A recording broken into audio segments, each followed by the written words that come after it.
spoken, words are hanging in the air. Take control, feel what's happening, speak to only what is there. I am changed in my purpose, set in motion, come unlocked. I am found in this ocean of vibrations, learn to talk to the world. All my life I know the words, but never knew the way to really use them.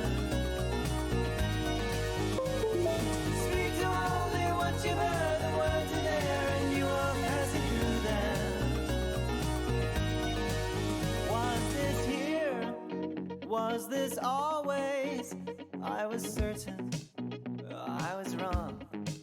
Now so clear, definitions plainly written all along. Ebbs and flows, so resounding, waves are pounding in my ears. I can feel what you're proving, I am moving, I can hear all the words. All my life I know the words, but never knew the way to really use them. Speak to only what you've heard, the words are there and you are passing through them. Keep myself, I had control, but I was part of something whole. I'm broken, how I let it get away. Talking like I'm in a mirror, I would have to learn to hear. Nothing would be there for me to say. What could I say?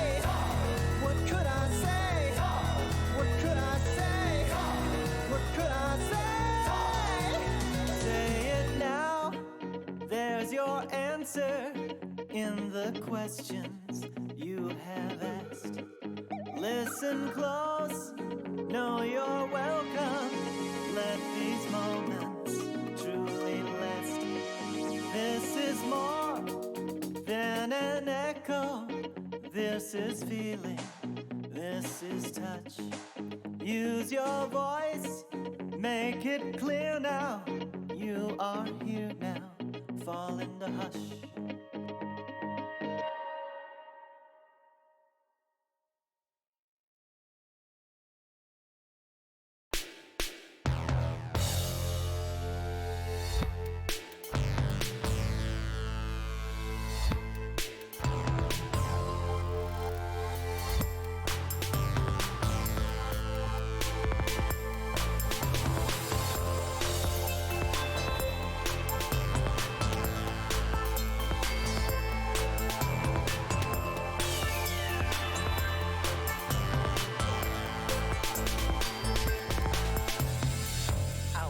About 15,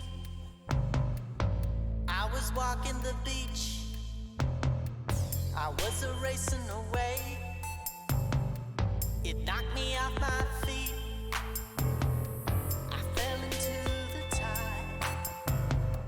It spat me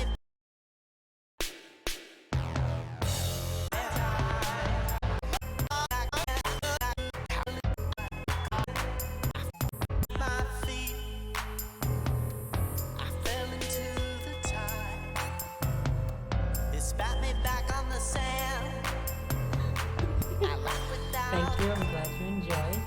Oh, how lucky I was to land.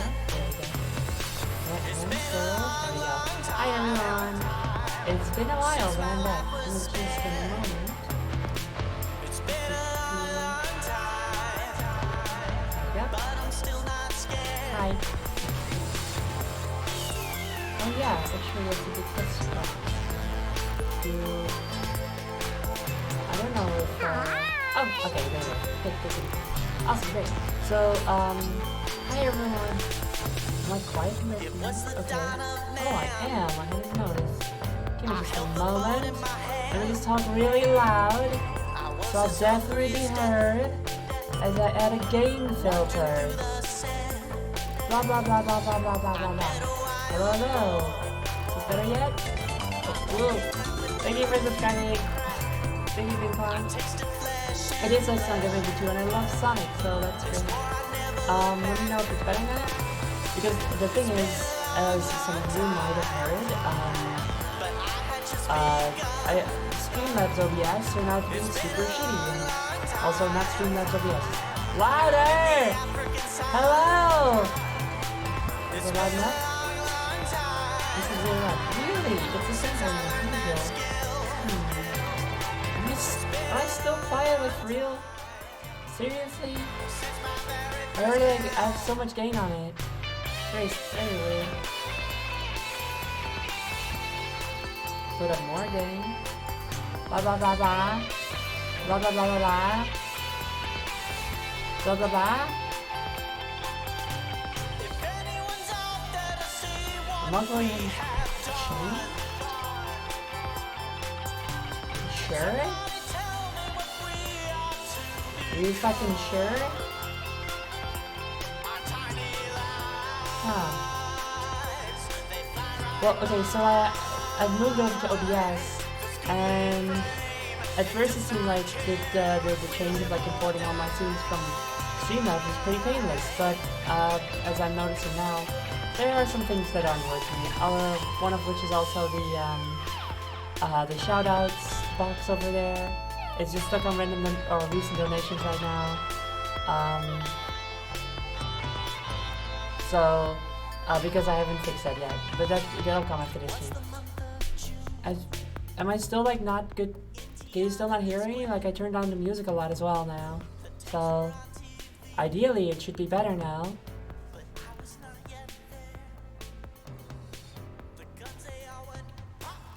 Is it good yet? You can hear me. Yeah, but then the music is like so quiet, like I can barely hear it. Maybe I turn...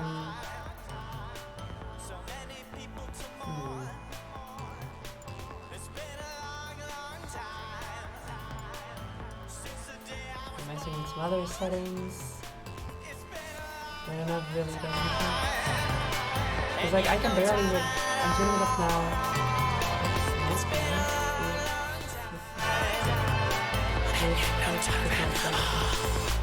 I definitely turned up my microphone volume, so I don't know why you guys are not able to hear it. You know?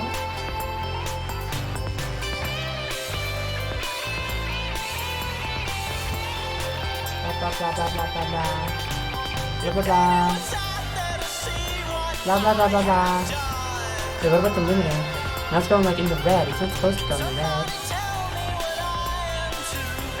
Blah blah blah blah blah blah blah blah blah blah blah blah blah. Is there even a limiter? It looks like it's just not even working now. This is so confusing. Blah blah blah. Blah blah blah blah blah blah blah blah blah blah blah blah blah blah blah blah blah. Okay, so this is like the best I can do, I think. Is your correct microphone connected? Yeah, no, I can see. Well, I'll check again. Voice mod, yeah. Yeah, it's working. It's the right one. Yep. It's echoey? Why is it echoey? I don't know why the fuck it's echoey. That's definitely not supposed to happen. Well, this was bound to be the case though, right? Like after so long not streaming and getting like a new computer basically and switching off the OBS, there's bound to be some issues. So I hope y'all will bear with me for that. And I will start reading once these issues are solved. You know?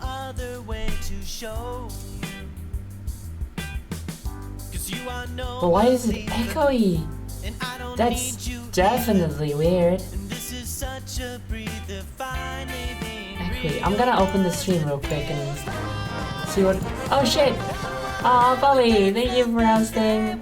Thank you. Also hi. We're gonna watch the stream real quick.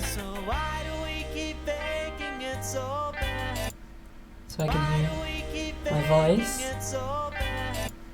So I can hear my voice. Wait, no. So I can hear my voice. Okay, wait. Hold on a second. I have to actually talk so I have a voice to hear. Blah blah blah blah blah blah blah. Hello, I'm talking and I'm talking. Blah blah blah blah blah. Hello, I'm talking and I'm talking. Blah blah blah blah. Hello, I'm talking. That sucks. And I don't like that. I'm not sure if I really hear the echo thing. It might be because okay, so the microphone is in a different place now. Oh, it's been yeah, it's been nothing but tech issues, Polly. It's been painful. But, you know, I'll get through it, hopefully. The microphone, like I was gonna say, is in a different place now. It used to be here, now it's here, which means a lot to you guys over there because I also had to, like, change stuff around so it's in different places, so then the microphone couldn't be in the old place anymore. So now it's in a new place, and, maybe that's doing something. It used to be close to the wall, now it's not that. Now it's more like close to an open space, so maybe that has made it more echoey. I don't know if there's anything I can do about that. But if I'm like, if you guys can hear me now, is it a condenser or dynamic microphone? Fucking, I don't know. It is a microphone. It's got a little soft thing at the top. That's all I know. I'm not very technical. I don't know what I'm doing. An evaporator microphone, okay. That's interesting. Fun name. Didn't know mist or whatever came into play here, but that's cool. The I guess that is vaporization when like something becomes a gaseous material. You know, like you have like the three forms. It's like rock, paper, scissors, right?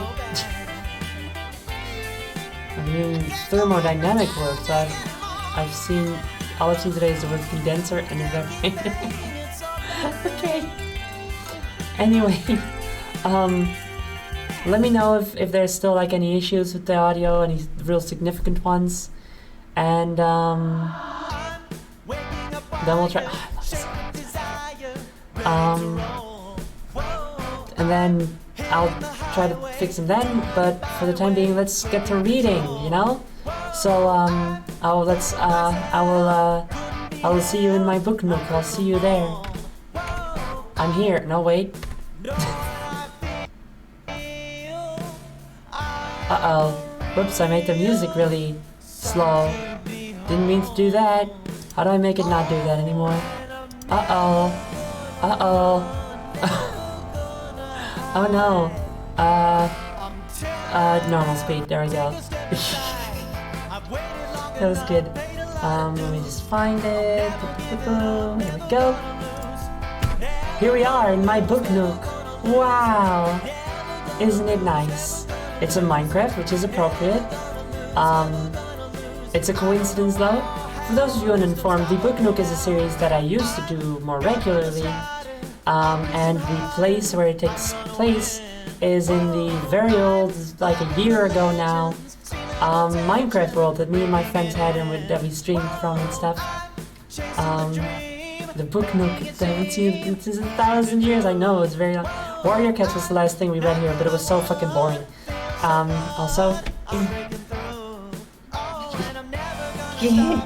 thank you. There's your dad. So yeah, the last we've read Alice's Adventures in Wonderland and Alice Through the Looking Glass, and then maybe something else I forgot. I think that was it. And then we started Warrior Cats, but it was so boring. It was so lame. I think we did like 1.5 streams of it or something before we all just decided like this isn't even like funny, really. It was a great chat. Y'all were great, but the book was very stupid. So we all decided, no, let's just, let's just forget about this one and read something better, which turned out to be Minecraft: The Island, which I have right here. This is me holding it in my hand. Y'all can see it. but it's here. Trust me. But then a whole bunch of stuff happened, which I don't remember because I have very bad memory. And then it didn't happen. But now it's gonna happen. I'm gonna do it, and y'all are gonna listen to me. Sorry, Unstoppable, but you've been stopped in favor of Minecraft music. Does this work? YouTube, there we go. Well, I mean, y'all don't really need to see that title actually. Alright. Okay. So, it's Bond. Nice. Yeah, it's Storytime Scott. Here we go. Okay, so, Minecraft The Island is the official Minecraft novelization written by Max Brooks, the best-selling author of... I accidentally pressed the Windows key on my drawing tablet.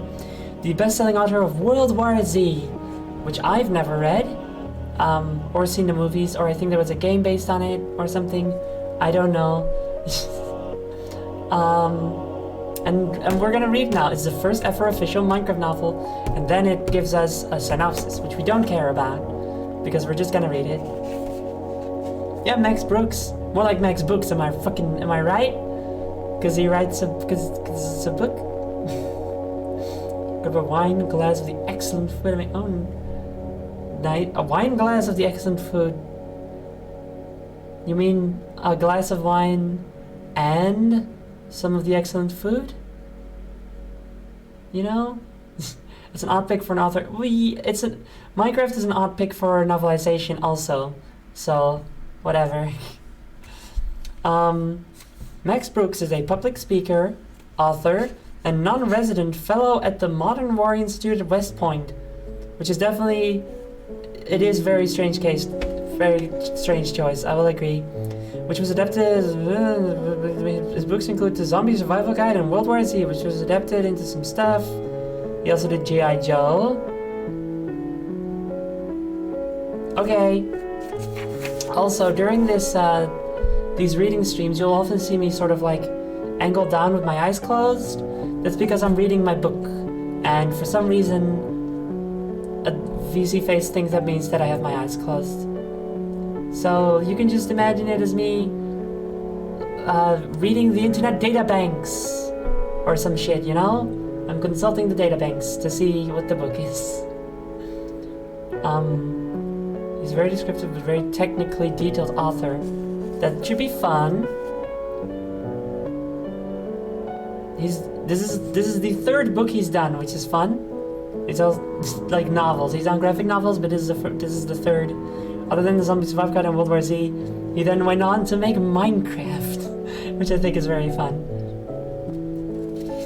Alright, Minecraft The Island. Here we go. By Max Brooks, yes, I know. There's a drawing of a squid, that's nice. Didn't know this book would be illustrated. To Michelle and Henry, who keep me from being an island. Aw, that's nice. How the heck do you go from World War Z to Minecraft? You play popular video games, I think. Weren't they? I mean, World War Z was like a popular game at some point, right? Anyway, okay. The following is based on true events. That's exciting. I assume they mean as in the author played Minecraft and just sort of like wrote about his experience, maybe?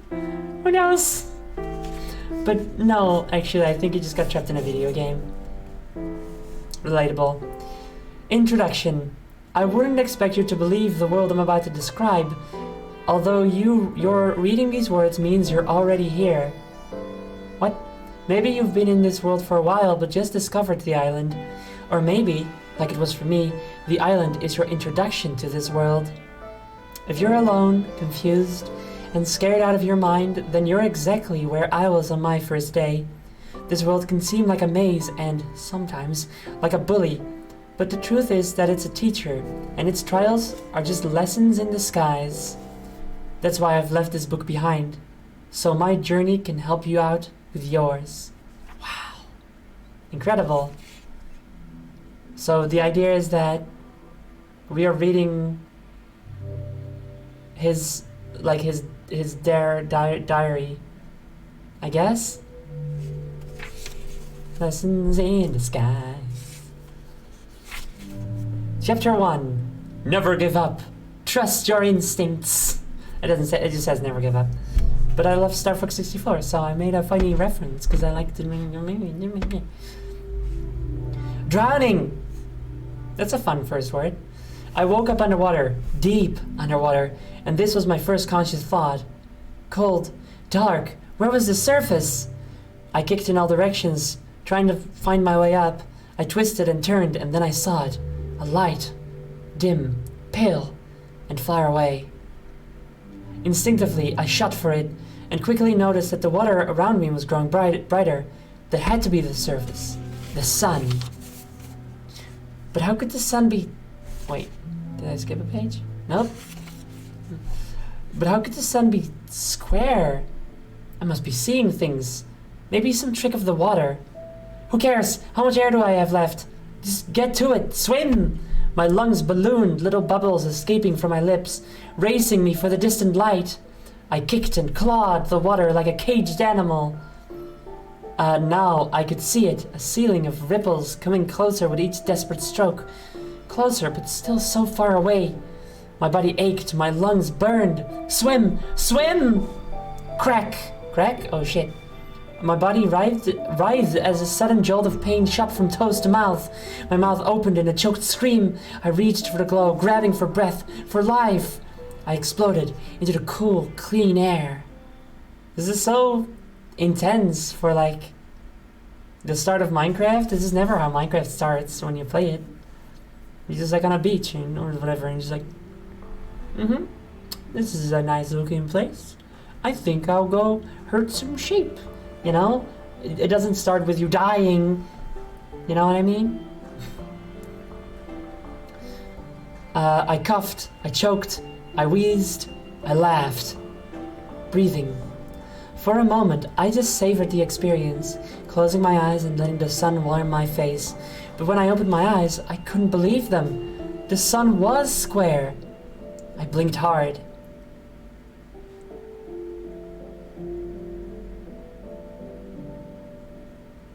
Where was I? The clouds too? Instead of round, puffy cotton balls, these thin rectangular objects floated lazily above me.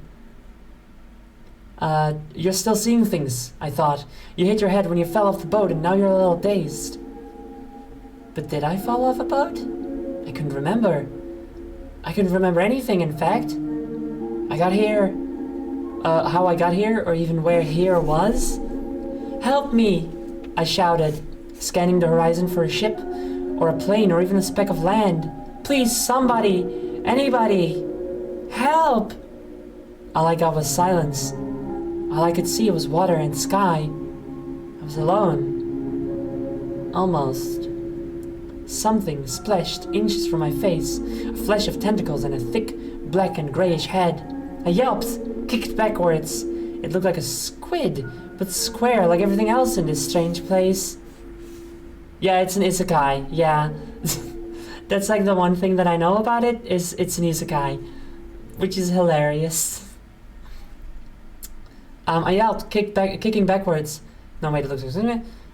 The tentacles turned to me, opening wide. I gazed right into a yawning red mouth, ringed with white razor teeth. Also, I gotta say, I very much appreciate that Minecraft squids are as square as they are, more anatomically accurate than most depictions, which puts their mouth just like here, you know, like on, like it puts their beak on their face, not face. It puts it on, oftentimes just like on the mantle, which is not correct. It tends to give them one eye, which is especially stupid. But Minecraft says, no, they have two eyes on either side of the head, and in the middle of the tentacle, there's their mouth. It's not a beak, so they still fuck that up. It's like a gaping eldritch horror mouth. So, but at least they got the placement right, and that, I appreciate that. Get out of here, I hollered, mouth dry, heart pounding. I splashed clumsily away from the creature. I didn't have to. At that moment, the tentacles closed, blasting the squid in the other direction. I floated there, frozen, threading water for a few seconds, until the animal disappeared into the deep. That's when I left out a long, throaty, tension-draining... I took another deep breath, then another, then a whole lot more. If there's one thing you gotta know about this dude, loves to breathe.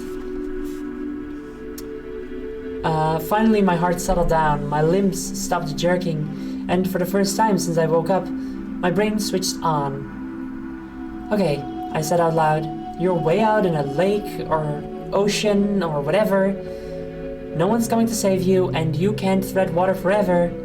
I did a slow 360-degree turn, hoping to see some thread of coastline I'd missed before. Nothing.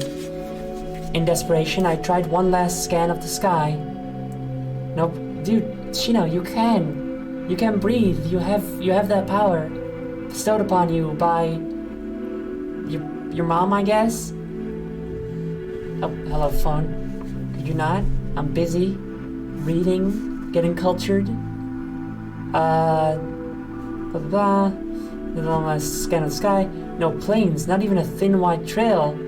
What sky doesn't have those trails? One with a square sun and rectangle clouds. The clouds. I mean, I feel like you can pretty easily just like find a sky that doesn't have... Find a moment of the day where you look in the sky and there's no airplane trails there. I feel like that's not that odd. No chemtrails in the sky, so you know you've been isekai'd. Oh, that's like a little thing to remember, you know, like no chemtrails in the sky, you're in an isekai. It rhymes. It's easy to remember. My hand keeps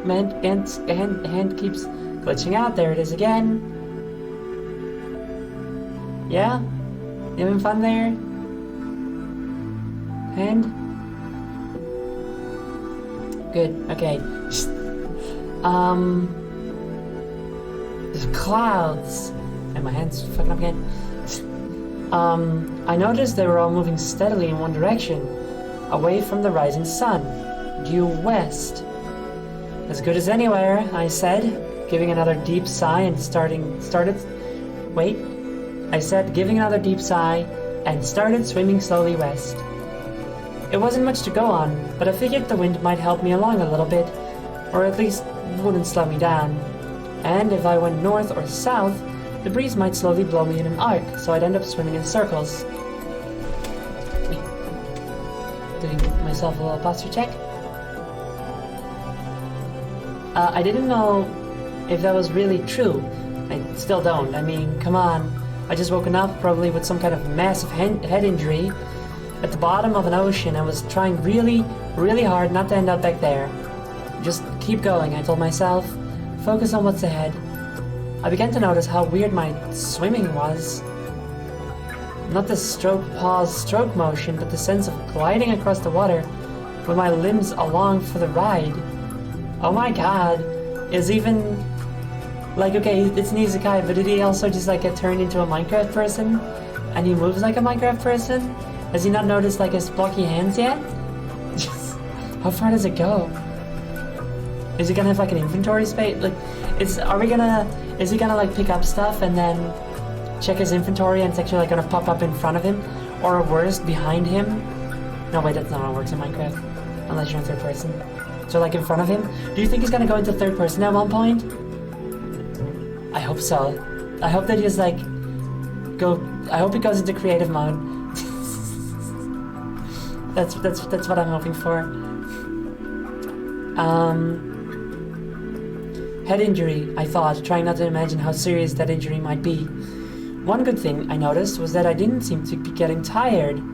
Isn't swimming supposed to be exhausting? Don't your muscles burn and quit after a while? Adrenaline, I thought, and tried not to imagine that emergency gas tank running out. Does it not have a food meter? Is this like early Minecraft? But it would. Sooner or later, I'd lose steam, cramp up, go from swimming to treading water, then from treading water to floating. Of course, I'd try to rest, but bobbing up and down to conserve energy, how long could I keep that up? How long before the cold of the water finally got to me? How long before...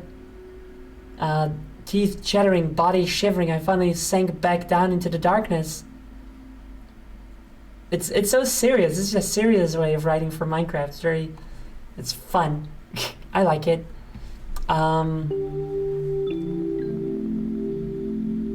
Not yet, I blurted out. I'm not giving up yet. Wasting more energy by saying it out loud, I guess. Shouting out loud was not enough to perk me up. Keep focused, keep going. And I did. I kept swimming with all my might. I also tried to be uber aware of my surroundings, and I got the little umlaut on the U, so that's nice. Hopefully I would spot the mast of a ship or the shadow of a helicopter, but at the very least it would take my mind off my current predicament. I noticed that the water was calm, and this gave me something to feel good about. No waves meant no resistance, which meant I could swim farther, right? I also noticed that the water was fresh, not salty. Oh, that's also a very interesting thing to note, which meant that I had to be in a lake instead of an ocean. Or is he in a lake? I don't know.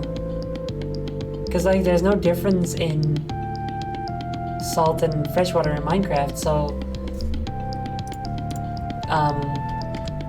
realistically neither would. Go, thank you for subbing. Hi, thank you. So like realistically, if they really like adhere to all the rules of Minecraft in this novel, then yeah, the water couldn't be salty. There is no salt water in Minecraft. Interesting. I also noticed that the water was fresh, not salty, which meant I had to be in a lake instead of an ocean, and lakes are smaller than oceans. Okay, a big lake is just as dangerous as an ocean, but come on, you got a problem with me trying to look on the bright side? Why are you, like, accusing me? Oh, you think it's a mod of Minecraft? What if the water was salty? All the water was salty and Steve's built different. That's suggesting that this Isekai dude... Do you think this is Steve? Do you think this is Steve's origin story? I can't wait. Can't wait to find it out, you know? Anyway. Blah, blah, blah, blah. I also noticed that I could see the bottom. It was deep, don't get me wrong. You could sink a pretty decent office building and never see the top, but it wasn't bottomless like the ocean is supposed to be. No, it's not. What the hell are you talking about? The ocean's not bottomless. This dude's an idiot. This dude thinks the ocean's bottomless.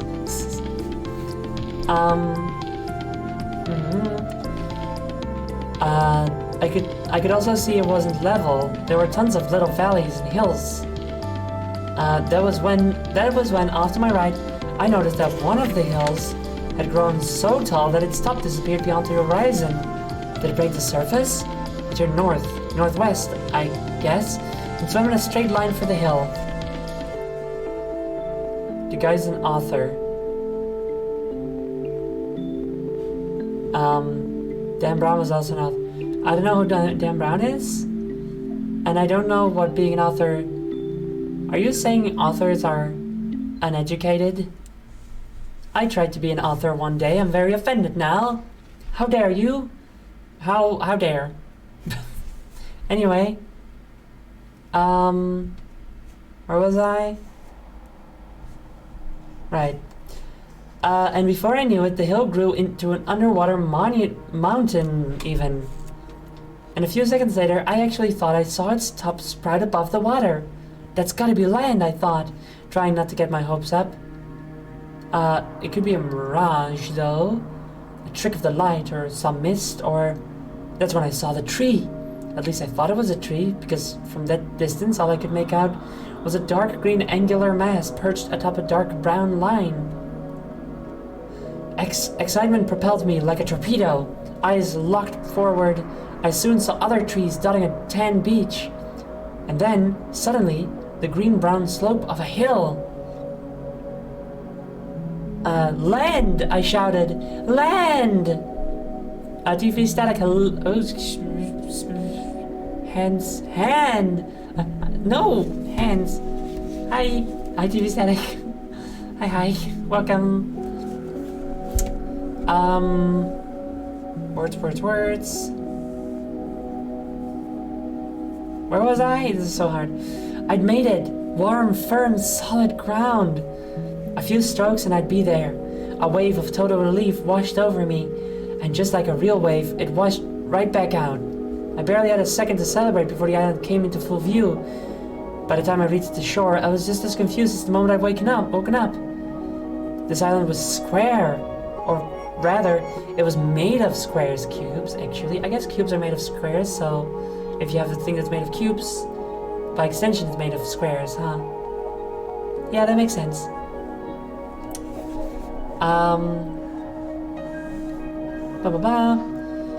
Everything. Sand, dirt, rocks, even those things I first thought were trees. Everything was a combination of cubes. There you go. Okay, I said, refusing to believe what I was seeing. Just need a minute, is all. Just a minute. Standing in waist-high water, breathing, blinking. Oh, thank you for hosting TV Static. Thank you. Very nice of you. Excuse me. A square has 2 dimensions. A cube has 3 dimensions. True. This is correct. Yep. And when you have when you have 6 squares, you can make 1 cube. Or you can fold 1 square into a cube, thus giving it another dimension. That's kind of wild, huh? You can just add a dimension to a thing.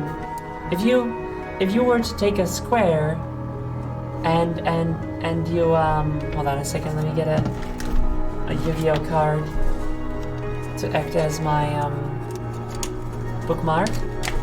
I have all of the Zodiac cards because they are girls with gauntlets, so I like them. So I got all of them, and I don't play Yu-Gi-Oh or really have any other cards to speak of except for some fish. Anyway, so if you have a square and you fold it into a cube, you have added another dimension to the square. That's wild. But if you have the square and you roll it up real thin, have you then made it a line and subtracted a dimension? Or do you just have a very thin cylinder? And if you can do that, and you can, well then it would still have been, you still have added another dimension if you do that. If it becomes a line by doing that, then you have subtracted a dimension. If you add if it turns into a very thin cylinder, you've added a dimension because now it's a third dimension. So if we take that, if we say you turn it into a very thin cylinder and it gets another dimension, and you can turn it into a cube, giving it another dimension, I feel like if anything, the square is not 2-dimensional in that case, and is rather like a 3-dimensional, you know? Already, by itself. I don't think the second dimension exists, actually. Do you know what dimensions are? 2 degree? It's the x-axis, the y-axis, and the z-axis. You know? It's like in 3D modeling, which I do. I think I know what those are. Do I not? Am I saying dumb shit? You have a flat plane, you have a square that's 2 dimensions. But you can fold it to give it 3 dimensions. So you could, right? Am I saying dumb shit? I think that's right, isn't it? You can add a dimension to 2 pieces of paper, right? Well, I mean, a piece of paper I would argue is 3-dimensional because it exists in our, physical realm. So then surely that means that it is 3-dimensional.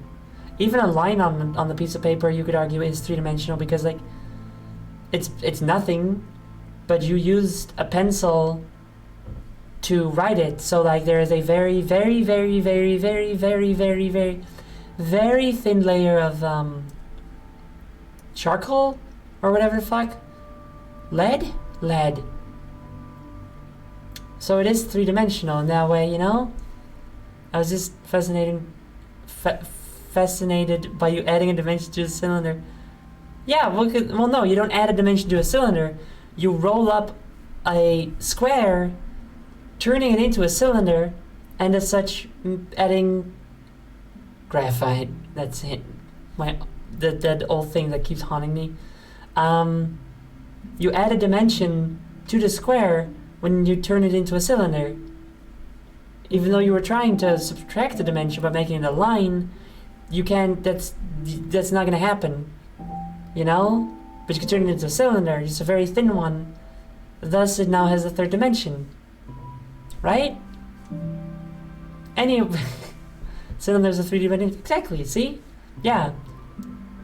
So if trying to subtract a dimension from a square and adding a dimension to its square both results in adding a dimension to a square, I would argue that a square is just already third dimension. You know? It's never two-dimensional. It just already is 3D, as is. Technically, each time you paint a room, you make it a little bit smaller each time. That is correct. That's true. The fuck did I walk in on Minecraft? Walked in on Minecraft. Speaking of which, where was I? Land, I shouted land. Yeah, and then everything was square, and that was weird.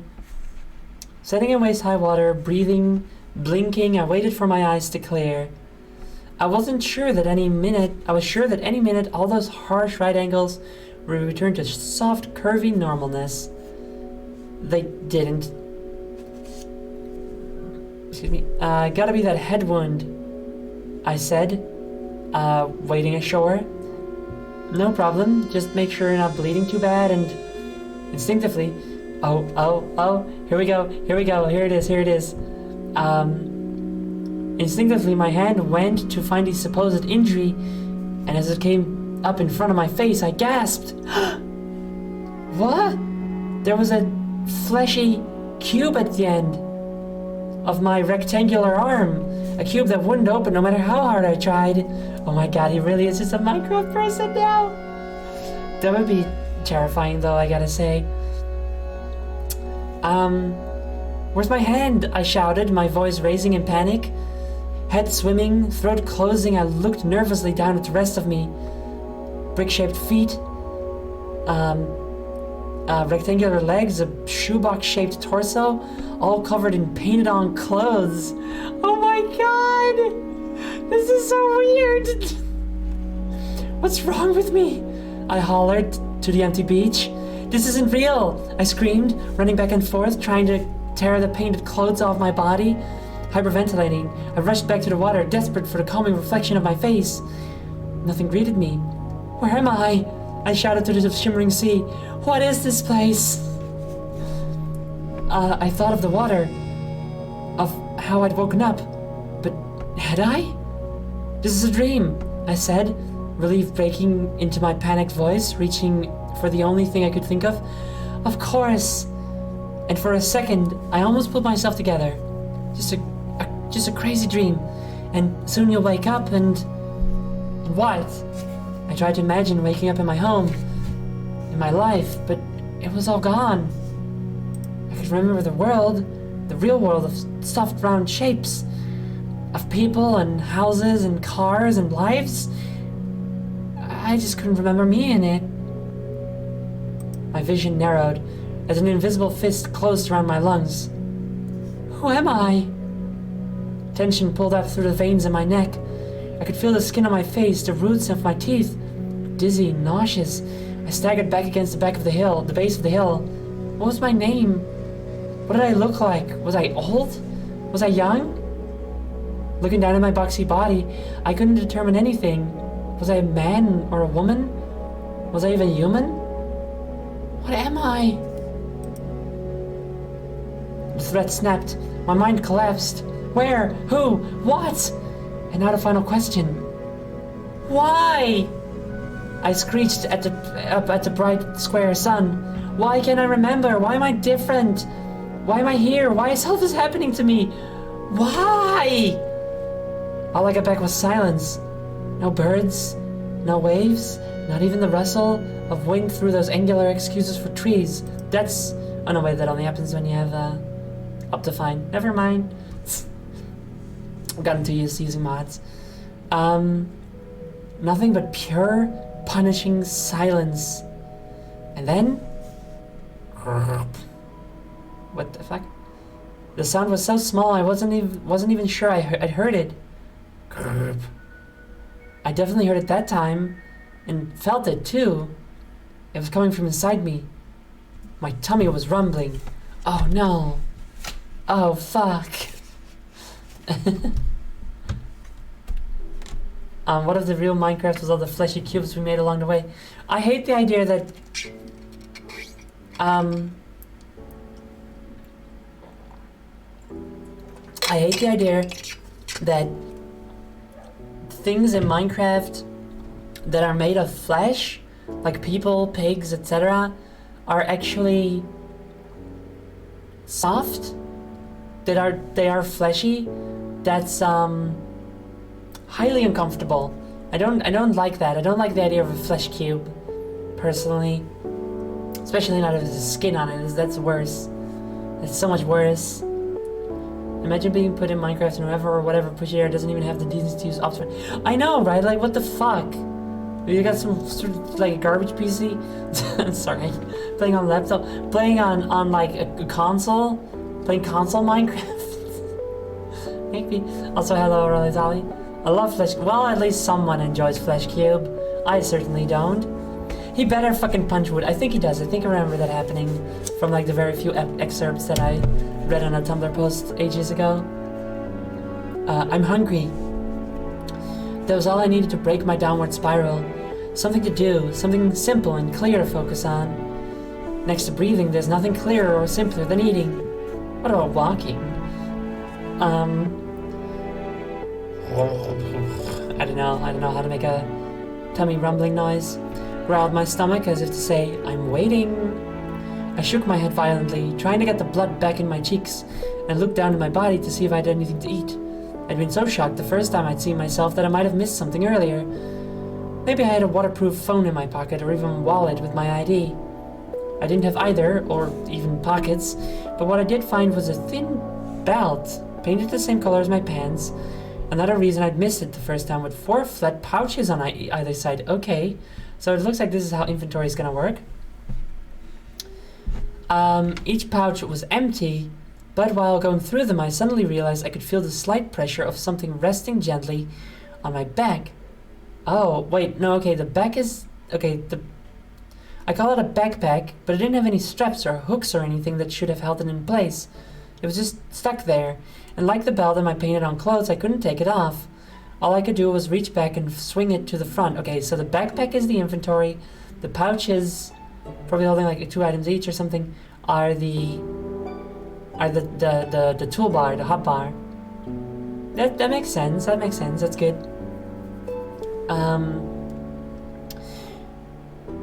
Crazy dream, I said, coming back to the only mental crutch I had. The pack's inside was lined with 27 small pouches, just like those on the belt, and also totally empty. So much for taking inventory, haha, inventory, I thought as the feeling of hunger grew constant. That meant foraging for food. I looked around for something, anything, that looked remotely edible. At first, the only thing I could find appeared to be 1 block high blades of rectangular grass. They grew in 1s and 2s on the green-covered dirt behind the beach. I reached down to one sprouting right at my feet, but somehow I couldn't pick it up. Instead, I just swiped clumsily in a rapid punching motion. Oh god, what? Oh, that was weird. My XZ just fucked up. That's never happened before, that's weird. Anyway, I love that... I love that when he tries to interact with something with He just does. He just punches. He just goes. He just punches. That's so good. I love that.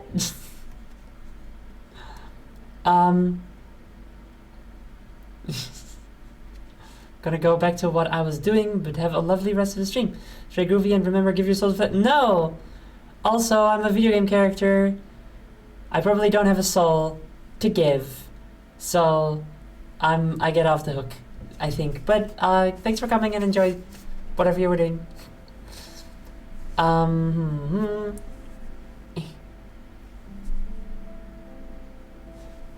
I couldn't pick it up. Instead, I just swiped clumsily in a rapid punching motion. Anxiety welled up in me again. It was one thing to have a strange-looking body, but a whole new crisis to discover that that body wouldn't obey. I tried again, missing the grass, and again. Tried again, missing the grass, and again. And when I finally connected, my fist smashed my target to oblivion. And I do mean oblivion. The tall green stalks didn't just fall over or break, they disappeared. One quick crunching noise and poof, gone. Oh, come on, I spouted, looking at this angular appendage. Just work, will ya? For some reason, pleading with my hand wasn't the answer. For some reason, gosh, I wonder why. Neither was trying to repeat the same fruitless motion on another identical clump of grass. I'd heard, although I can't remember where, that the definition of insanity is doing the same thing over and over again, hoping for a different result. I don't know if that's true for some people, but for me, it was pretty damn close.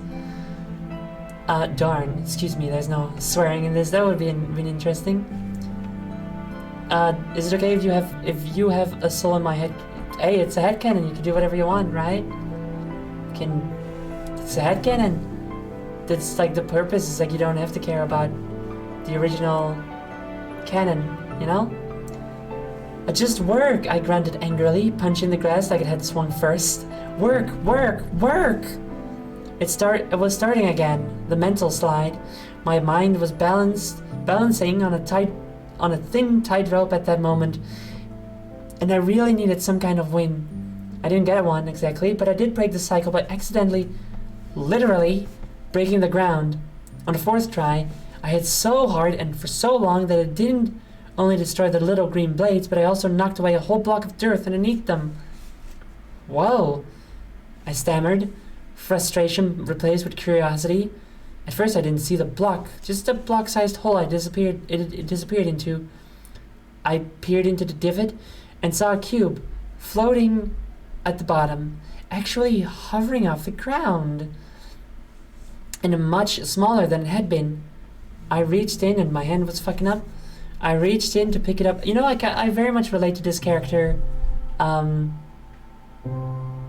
know, having hands that don't always do what you want them to. Very, very relatable. Finally a protagonist for me, you know? Finally.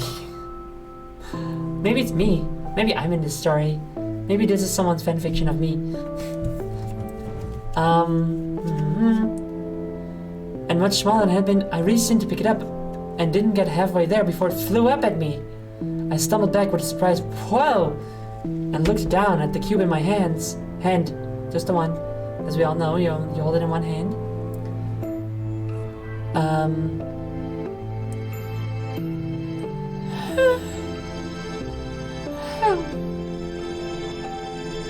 Blah blah blah. It felt like dirt, coarse and dry with a few little pebbles in it. I tried squeezing my hand and felt it give without crumbling.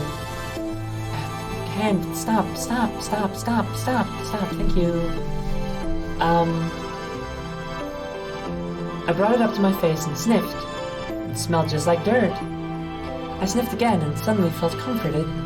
Everything was alien up till that point. Everything around me, including me, this wasn't.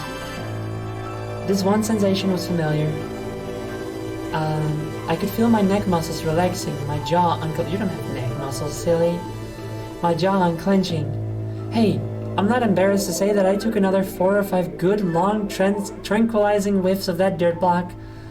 And I'm also not embarrassed to say that in between each inhale, I glanced over my shoulder just to see that no one was looking. Hey, I get it. It's fine. I won't say the experience made everything better, but it did give me the confidence to try opening my fingers to drop the block on the ground. And it did. And I felt even better. Well, alright, you can't drop items, you can throw them. You can throw items a little while, you can just drop them on the floor. Unrealistic, my immersion is ruined.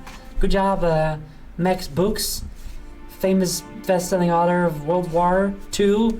You did that, good job. I won't say the experience made everything better, but it did give me the confidence, and it dropped. Well, alright, I exhaled. At least I have the power to drop things.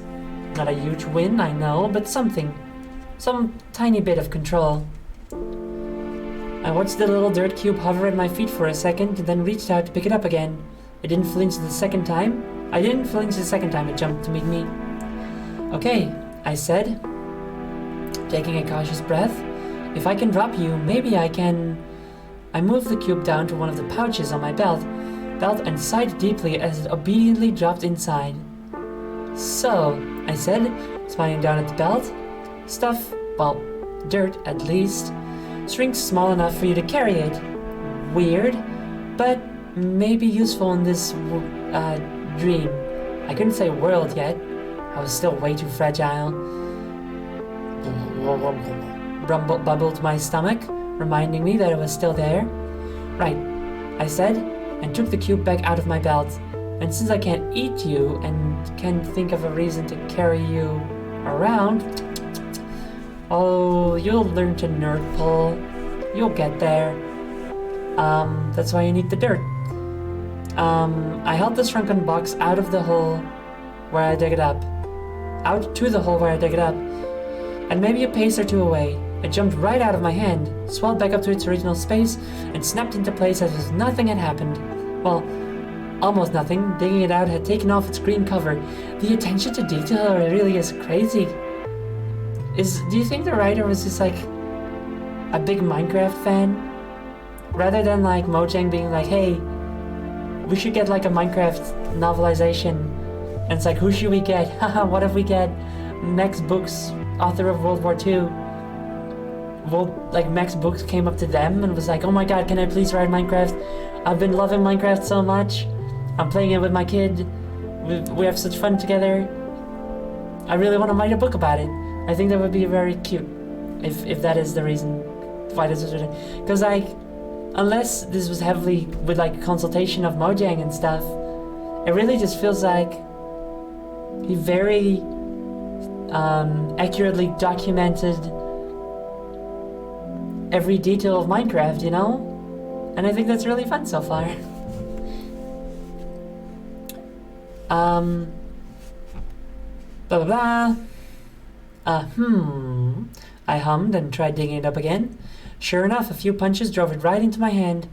When I put it down this time, I tried setting it next to the hole instead of inside it. Again, it sprang back to its normal size, sitting securely on the ground. I hummed again.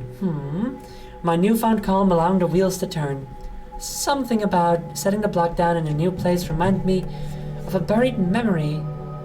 I didn't think it was a memory specific to me, but rather to the not-dream world. Something about little kids playing with blocks, making things, building. If everything here is made of blocks, I said to the newly replanted cube, and all of these these blocks keep their shape, could I stack them into things I want to build? This is so fun! This is like the best video game adaptation or like adaptation of a video game I've ever read, I think, just already. Just because it's so exact, you know? Hi Otakapi, how you doing? Welcome. How you doing? Good? Alright, I looked it up and apparently Brooks is a big fan of... Yes! Nice! He just loves Minecraft. That's fucking great. That's so fun! I love that.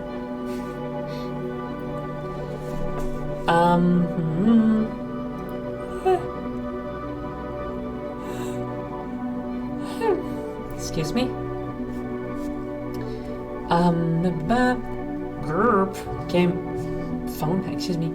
came a particularly angry protest from down south.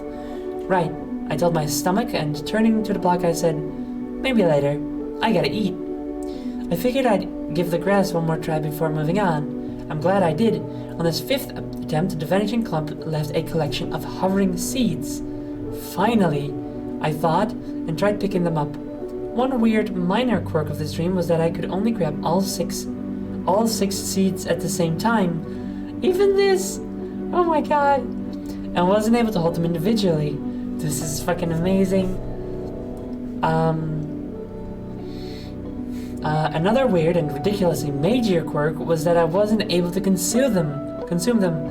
My hand just froze there, inches from my mouth, and wouldn't let me eat. Really? I said, and tried to move my face to my hand instead. That didn't work either, like an invisible force field was holding them apart. Really? I repeated sarcastically, feeling all the frustration and anger rising up.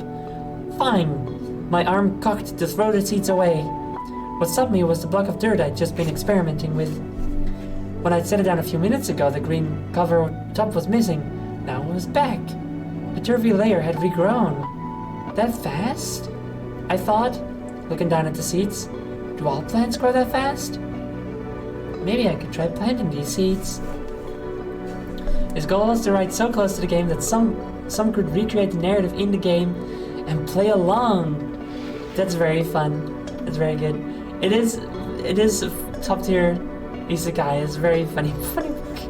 I like it a lot so far. And I would also just argue it's maybe just like, it's definitely just like the best isekai because like, well, first of all, it's not just like a misogynistic male power fantasy like most of them are. And also I just love how closely it follows the game to a stupid degree instead of only like picking the fun parts. Like, ooh, and then you get a cool skill, and it's like, no, you have to pick up all 6 seeds, fuck you, you know? It's very definitely very detail-oriented. Like, we get to experience every single thing that this dude does, you know? It's the Max Brooks one, that's right, yes, up that, it's that one. And boy did I try. I tried every way I could think of. I dropped the seeds back into the ground, but they just hovered. I punched them into the soil, but that just unearthed another block. And after setting that block down in a new position above ground, I even tried pushing the seeds into the side. Nothing worked. Why won't... I hissed through clenched teeth, then stopped myself. Going down the Y path would lead me right back to a full-blown meltdown. Keep going, I said with a huff. Don't give up. Dropping the seeds into a belt pouch, I desperately looked around for another option. Another food source, any distraction. The trees! I ran over to the closest one, trying to peel away sections of the bark. Do people eat bark? Maybe, but I couldn't. My hands wouldn't let me grab the light and dark striped brown.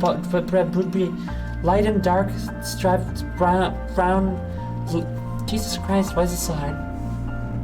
Yes, I am definitely the right person to do book readings. They also wouldn't let me climb.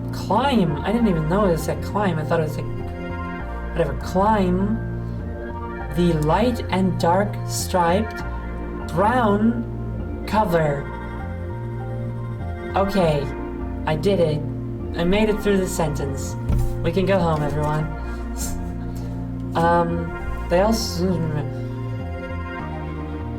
They also wouldn't let me wait. Okay, no. Okay, my hands wouldn't let me grab the light and dark striped brown cover.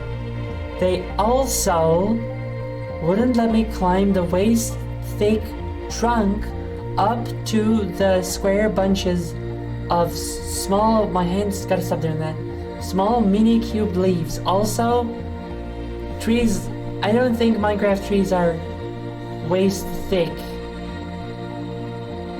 This dude's got some particular anatomy if in compared to him these trees are that thick.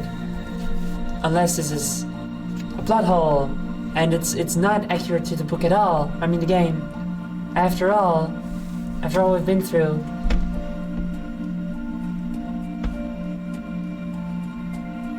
Yeah, I guess. Isn't the player character block wide? No. I mean, shoulder wide, maybe. But definitely not, the waist. Again, unless this dude is, but that's... seems out of place in this book so far. And if it starts to become a commonplace thing compared to everything else, I might stop reading.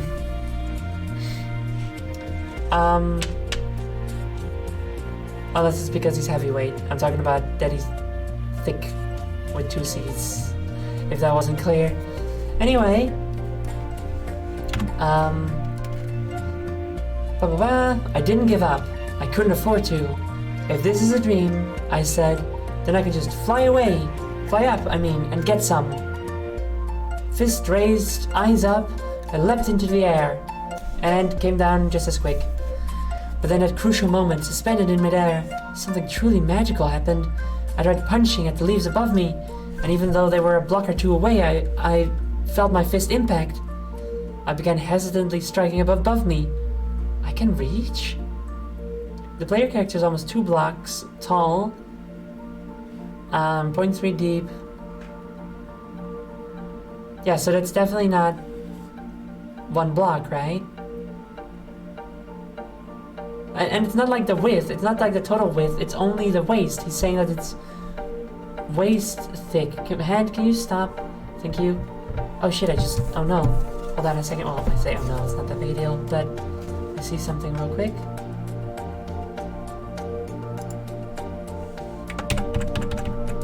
Can you move a little bit, please? There we go.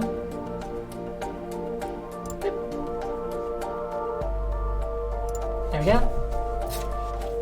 Just had to move out of the background just a little bit.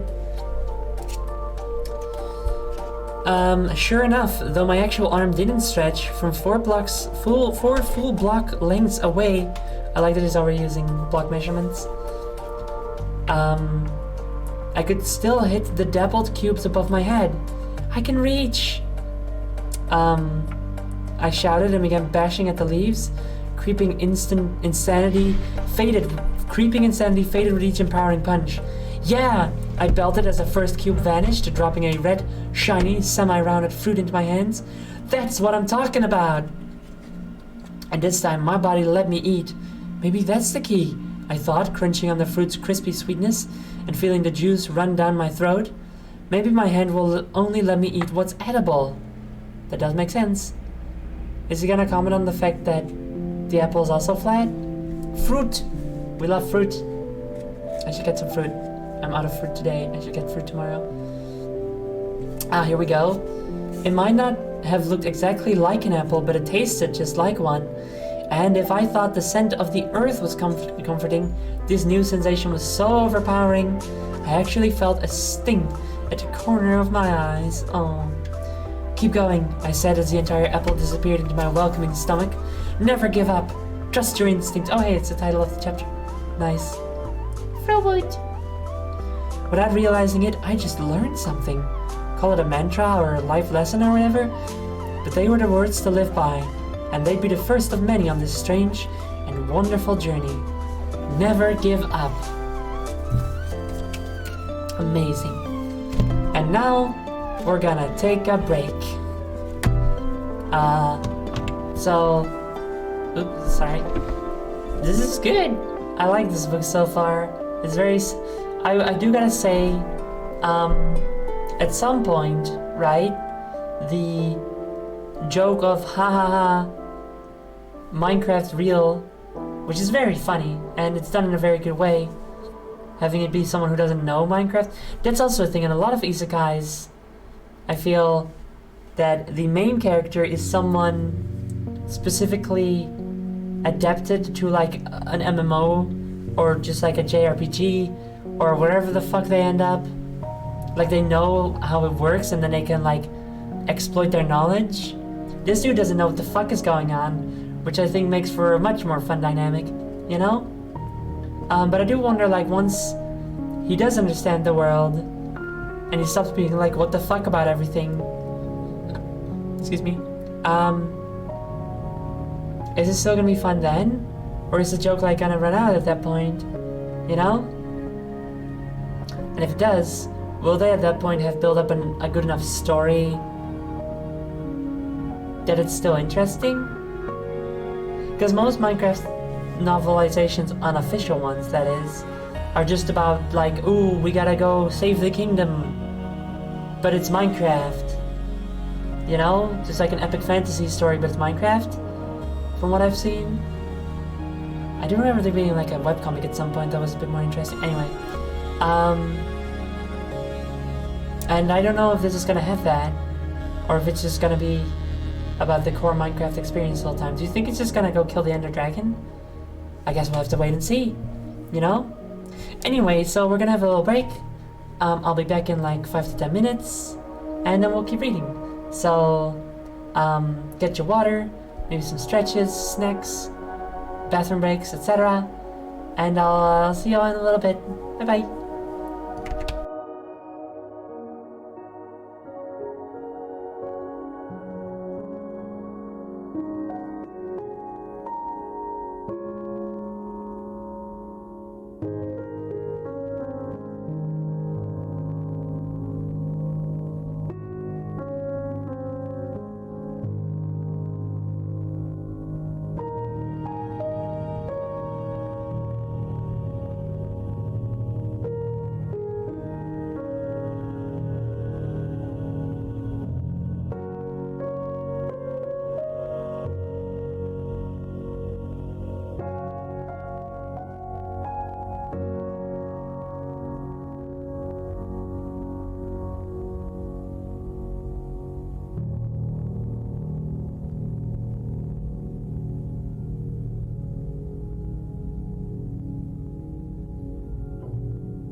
Hello. I am back. Hello, everyone. I just found out that Twitch gave us more emote slots, so that's cool. Also, they might be animated now, or they can be animated if you want. So that's dope. I don't have any of those. Nope, I don't have any of those. But I guess maybe I should get some of those. Maybe I can easily animate some of the ones that we already have. But that's for later. I also forgot to actually have a sippy, so I'm gonna have a sippy.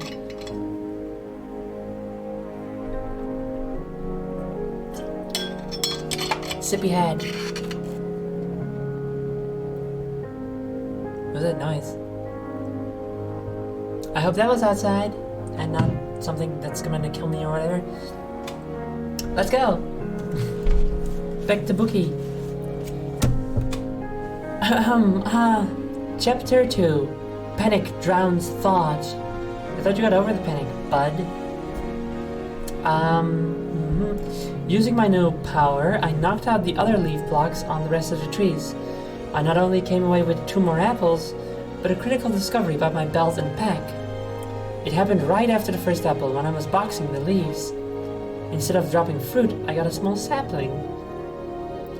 On strike again, I asked my frozen hand and dropped the mini tree into my belt. Seconds later, when I got my second one, I absent-mindedly stuffed it into the same pouch.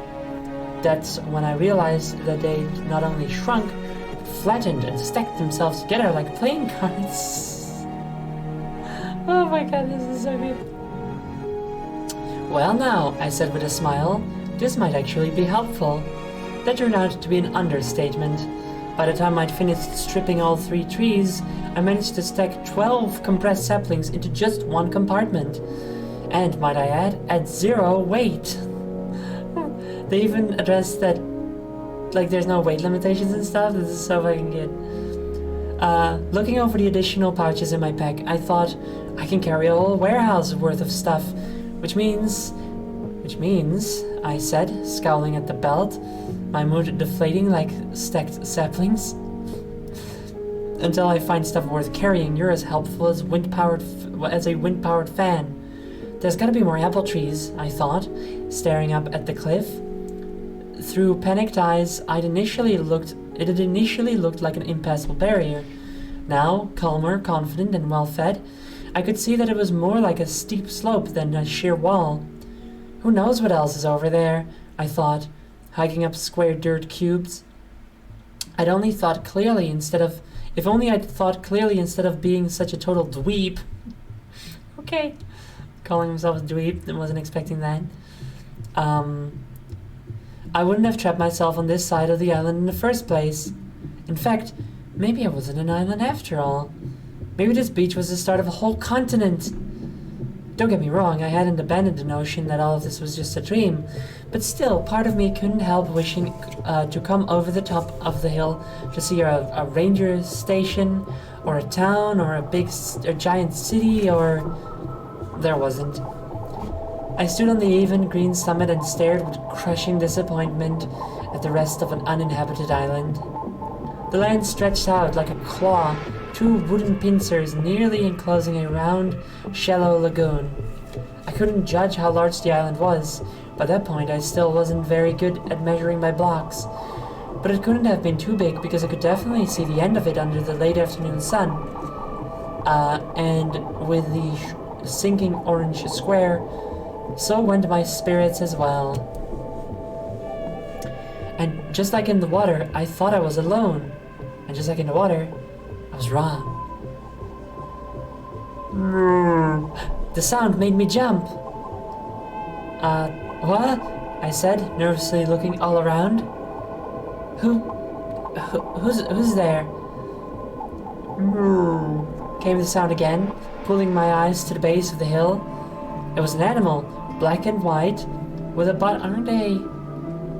Aren't cows brown and white in Minecraft?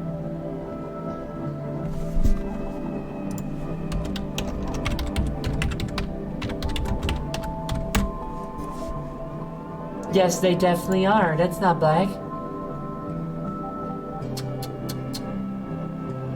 This sucks. It's a bad book, actually, now that I think about it. Very disappointing. Got the color of the cows wrong.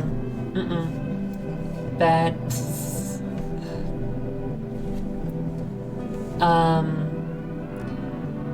Black and white with a body as rectangular as its surroundings. Yeah, we're gonna cancel Brooks, I think. I picked my way down. I picked my way down the western slope, which was easier and more gradual than the treacherous eastern side, and walked right up to the fearless creature. Studying it more closely, I could see that it wasn't entirely black and white. It's not black at all, actually, except for the eyes and the nose holes, and the hoofs, maybe, you could argue. Gray horns, pink inside the ears, and a pink shallow sac below the stomach. You gotta be a cow, I said, and the I got was the best sound I'd heard all day.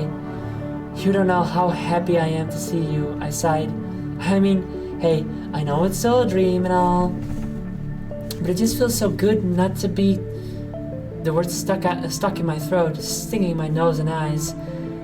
Alone. Brr, answered the cow. Wait, what? I asked, stepping closer. Are you, like, bilingual, or...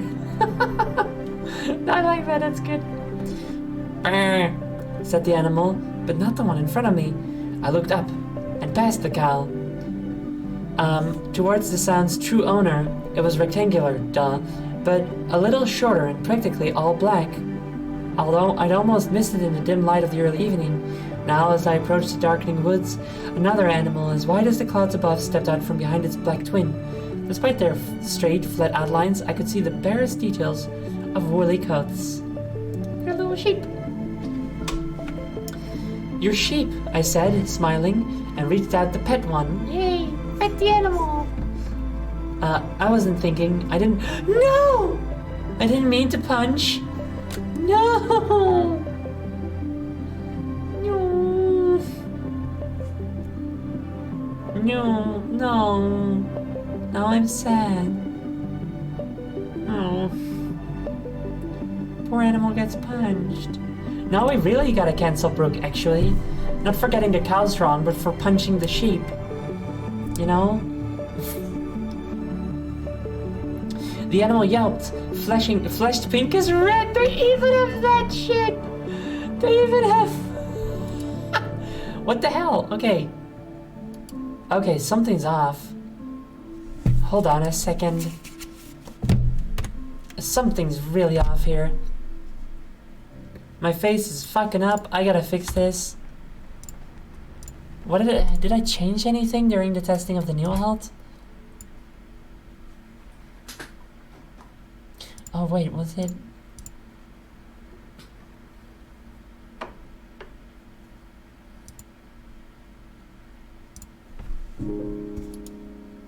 Nope, still happening. What the hell? Oh, wait, I know. I think I know what happened.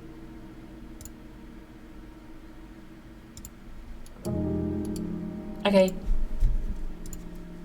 And we're good. It's good now.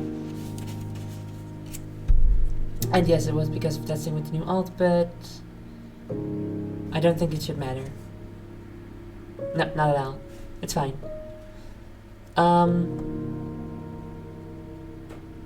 The animal yelped, flashed pinkish red, which I love that even the hit effect is in there, and took off running through the woods. Oh, sorry, I called after it. Sorry, little sheep. Aw. I felt so bad that I turned to its unfazed friend and babbled, I didn't mean it, really. I still don't know how to use this body, you know? I'm glad that the dude, you know, feels remorse for that. Like, he didn't mean to. He's nice. They're nice to animals, you know? I like that. That's very good. Oh yeah, I appreciate that very much. Hold on. Let me just do something real quick. Okay, come on. Jesus Christ. Sorry. I'm back. Oh shit. Well, the bookmark fell out of the book. Where was I? Oh no, I just got a spoiler. Dang it. Okay. Hold on.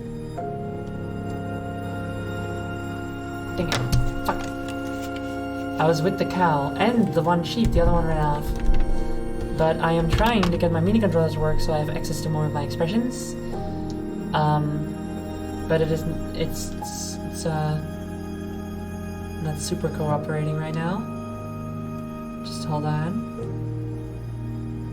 How do I do this again?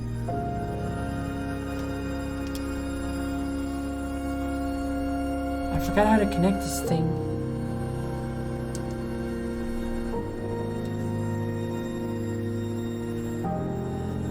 Is it like this? Hold on. Sorry everyone for that Okay, you pay. Yeah. Whoa. Okay. So then why aren't you?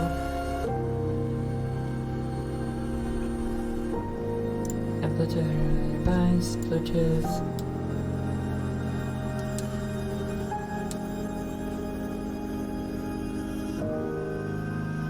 Come on.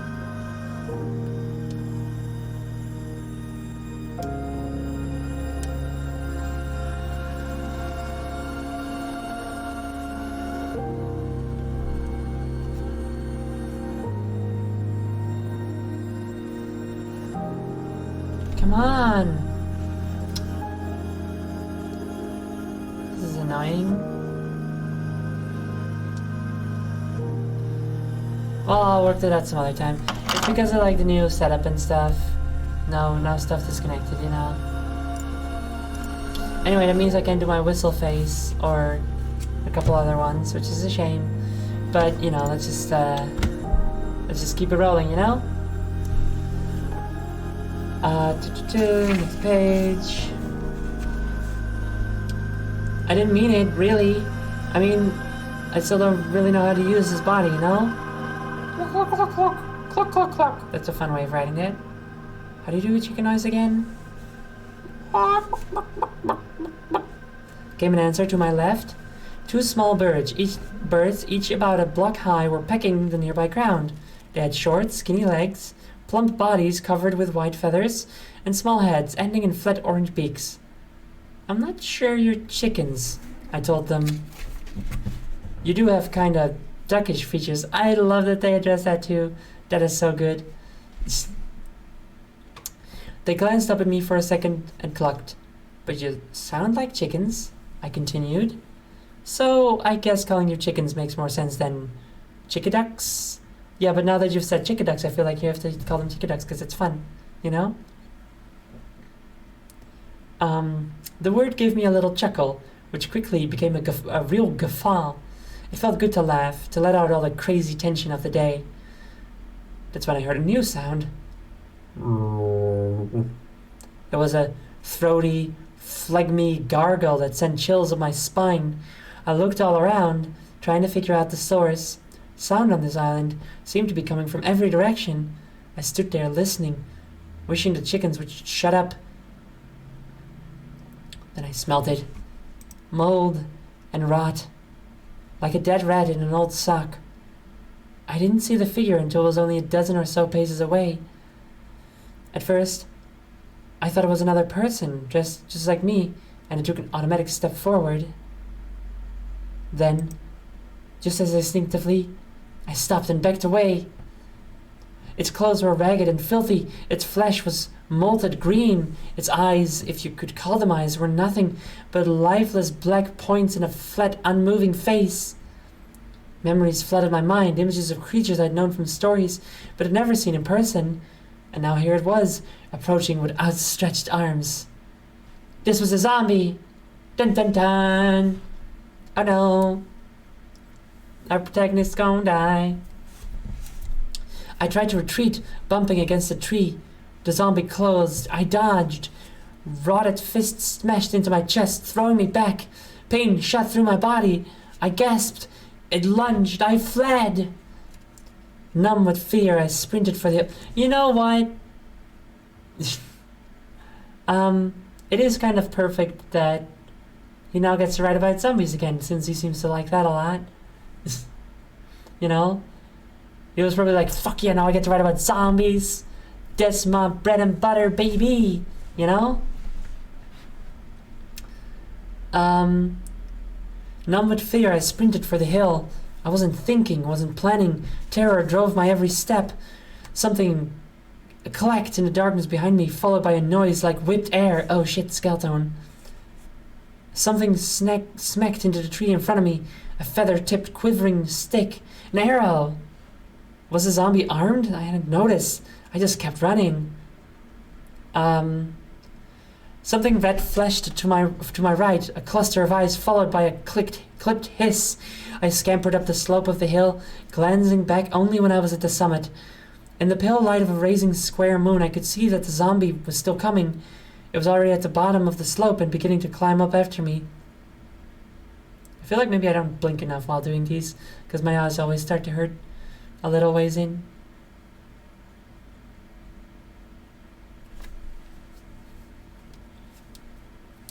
Oh shit, my mascara. Dang it. I rubbed my eyes. Why did I do that? But also, I'm not gonna see anyone else today, so it's fine. Whew. I could see that the zombie was still coming. It was already at the bottom of the slope and beginning to climb up after me. Throat closing in fright, I tore my way down the eastern cliff. I slipped, fell to the bottom, and heard a sickening crack. Oh fuck, wait, did he break his legs? Oh my god. Did they break their legs? We don't know. I hope they just never get a gender. They just stay they, them the whole time. That would be better.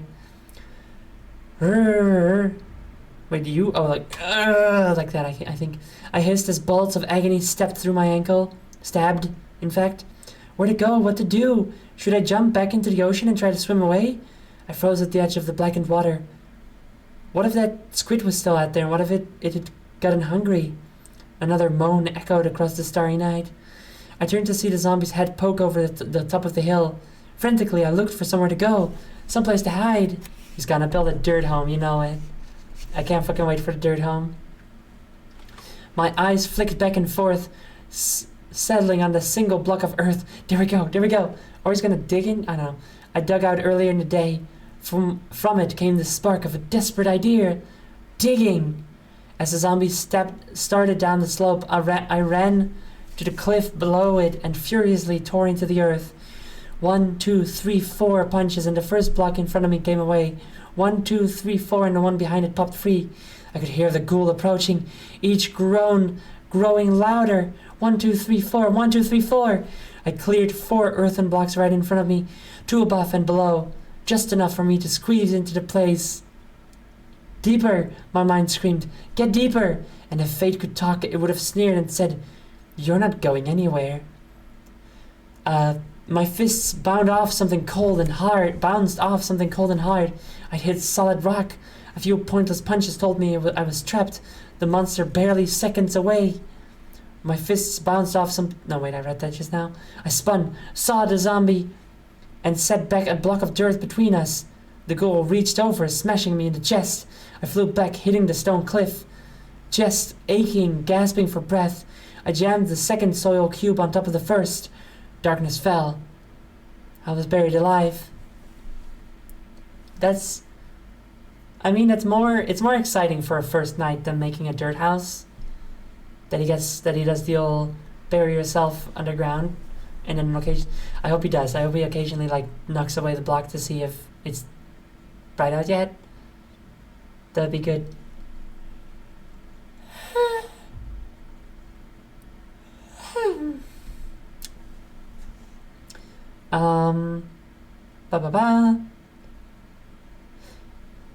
Darkness fell, I was buried alive. My tomb shut out lighted but not sound. Zombie moans still rang in my ears. What if it could dig? What if I'd only delayed that by seconds? Go away! I shouted helplessly. Please, just leave me alone. Gagging growls answered.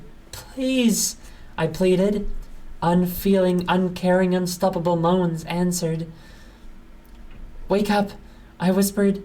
I gotta wake up, wake up, wake up! In desperation, I started jumping up and down, hitting my head against the ceiling, trying to jolt myself awake. Wake up, wake up, wake up! I fell back against the stone wall, head throbbing, eyes burning, chest heaving in rapid, panicked sobs. Why? I whimpered. Why can't I wake up? And just then, the zombie barked a deep, violent groan. Because it's not a dream. Now, the writing kind of seems to suggest that the zombie said that, which is very funny. Because it's not a dream. No, the creature... Oh, hey there. No, the creature wasn't talking to me. I put words in its decaying mouth, words that I knew I needed to hear. He's already, like, putting... Like, forming parasocial relationships with the creatures here. This isn't a dream, I imagined hearing from the mobile corpse. Oh, no, wait, excuse me. This isn't a dream, I imagined hearing from the mobile corpse. And it's not an injury or an hallucination. This is a real place, a real world. And you're going to have to accept that to survive. You're right, I said to the ghoul, knowing I was talking to myself, but still thinking that talking to a dead guy was somehow saner. This isn't happening in my head. This is happening. Oh yeah, this is happening, said Sonic, because Sonic was there also. No, John, you are the demons, and John was a zombie. Bro, what if we just...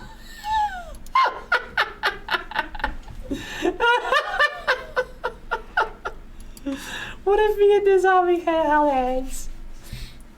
I ship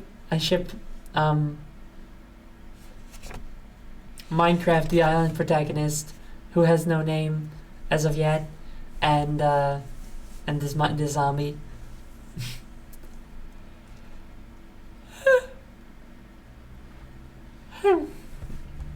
I also am yawning a lot. Sorry about that. No gender, dirt hole.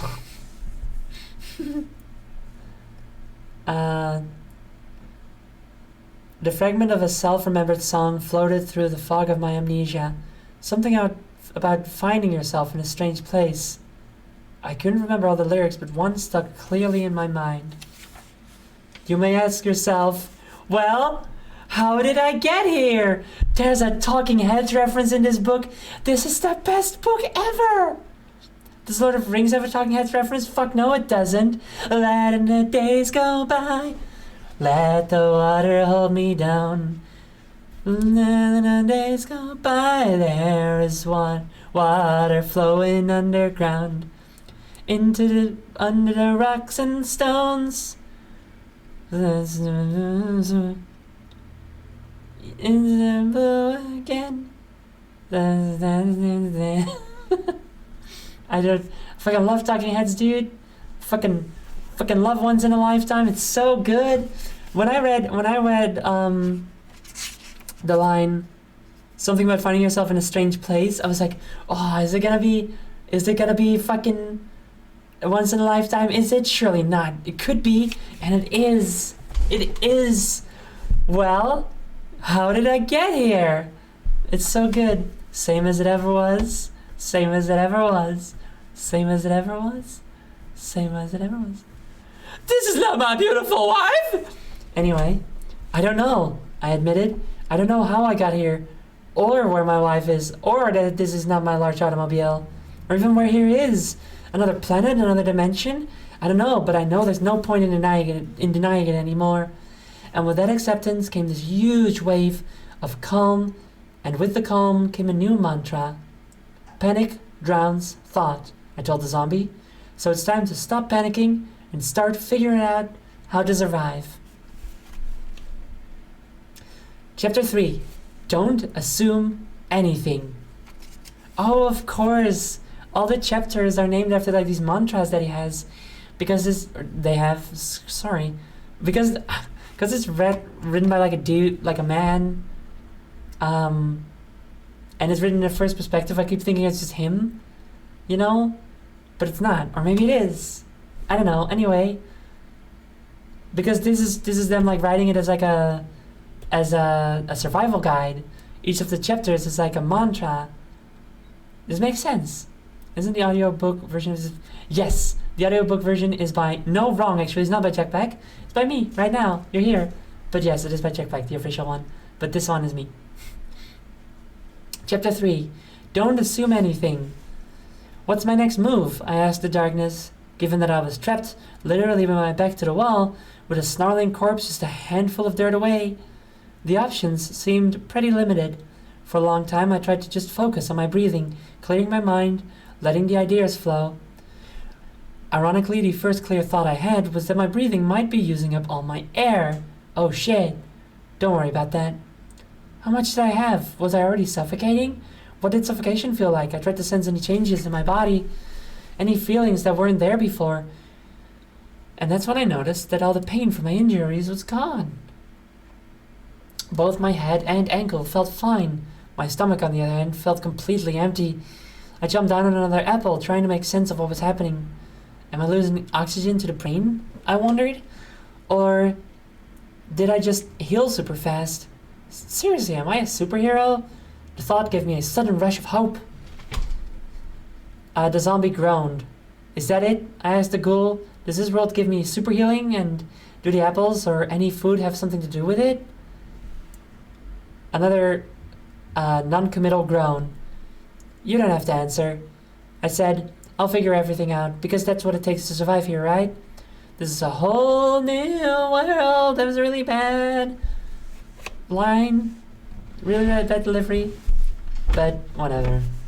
I did it. I didn't plan to start doing it, so I can be forgiven, I think.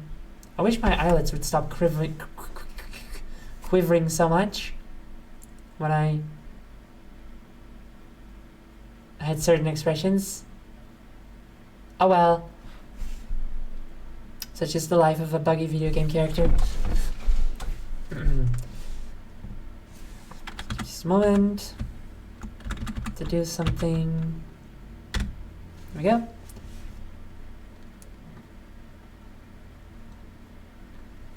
This is a whole new world with a whole new set of rules, like punching from a distance or a little bag that holds a lot of stuff. Deeper breathing brought greater calm, and greater calm brought clearer thinking. I just need to figure out what's what. I stated matter-of-factly, and I'll do that as soon as I bust out of here. On cue, the zombie groaned back. And when I do, you'll be waiting, so I'll need some kind of weapon to defend myself. A club or a spear or... The zombie gave a quick, high-pitched growl I hadn't heard before. Hey, I said, putting my ear to the dirt. What gives? God, he's so parasocialing right now. It's great. Parasocializing, even? Had it heard me? Were we having an actual conversation? The sharp, harsh growls kept coming, like the creature was reacting to something, like it was in pain. You okay? I asked reflectively. Hey, I'm sorry if talking about weapons hurt your feelings or something. I like this protagonist, they're fun. But in all fairness, you are trying to kill me, so... Halfway through my babbling, I noticed that the sounds were gone. Hello? I called out to the silence. I thought I could smell something seeping through the dirt. Smoke? Was the zombie building a fire outside my hole and trying to smoke me out? Could zombies do that? I had to know. If sitting here meant dying of smoke inhalation, I had to take my chances out in the open. Heart pounding, I knocked out the dirt cube in front of my face and blinked hard. In the light of the square morning sun. I couldn't see the zombie, but I could still smell its rotten stench, now mixed with the strong scent of smoke. I tore out the second block and stepped cautiously onto the beach. I looked right, then left, important distinction, then down and wrinkled my nose. A chunk of putrid meat was hovering at my feet. I picked it up nervously and winced at the utter grossness. The fringes were charred like a burnt burger, and I didn't need to ask where the smoky smell had come from. I darted across the sand, thinking that this was a trap, and the zombie might be waiting on the hill just above me. It wasn't. This author really loves to do that, just like set up a thing and then just go, it didn't, it wasn't, that didn't happen. Like, word for word, you know? The coast, literally, was Clear. Hey, dead dude, I shouted, holding up the hunk of rot. You forgot yourself? I waited a tense minute, hoping the chunk's owner wouldn't come slouching back over the hill. Aw, but you were having such a good time together. I shipped you guys so hard, you know? You gotta come back.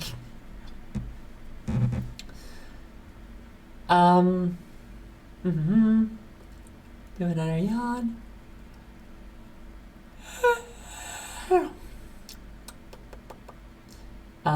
No. Words.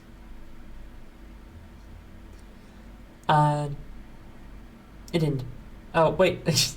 I waited a 10 minutes hoping the chunk's owner wouldn't come slouching back over the hill. It didn't. Just does doing it again, you know? OGP ruined. I know, right? What the fuck? Hey, if peeps in the server co-wrote a book, would you read it sometime? That could be fun. What would it be about?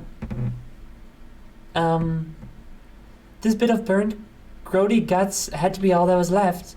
But why? The sun. But didn't daylight only kill vampires? Maybe in my world, but, I said to the chunk, we're not in my world, and I can't assume anything. And just as I said that, my eyes fell on my small, cliffside hidey hole. Specifically, I noticed the 2 block long, 1 block wide ceiling of dirt. 2 block long. Why hadn't it collapsed on top of me? What was holding it up? I don't know. What would you have wanted the book to be about? I don't know. Something nice? Something fun? Something with action in it. And a charismatic villain. I think that would be fun.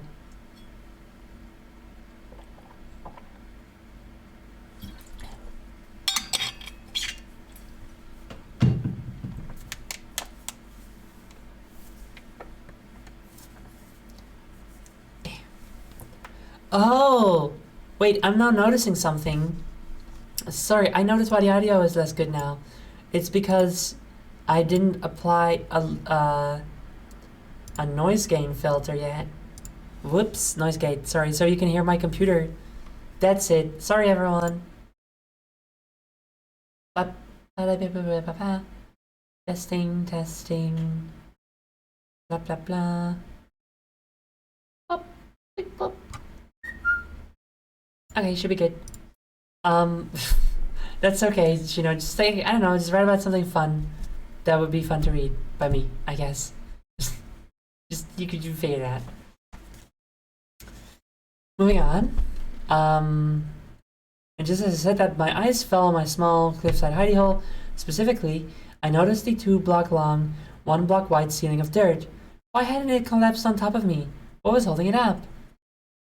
I went back into the hole and punched out the 2 earthen blocks above my head. Then, moving away so they wouldn't land on me, I put them right back in place. And they stuck.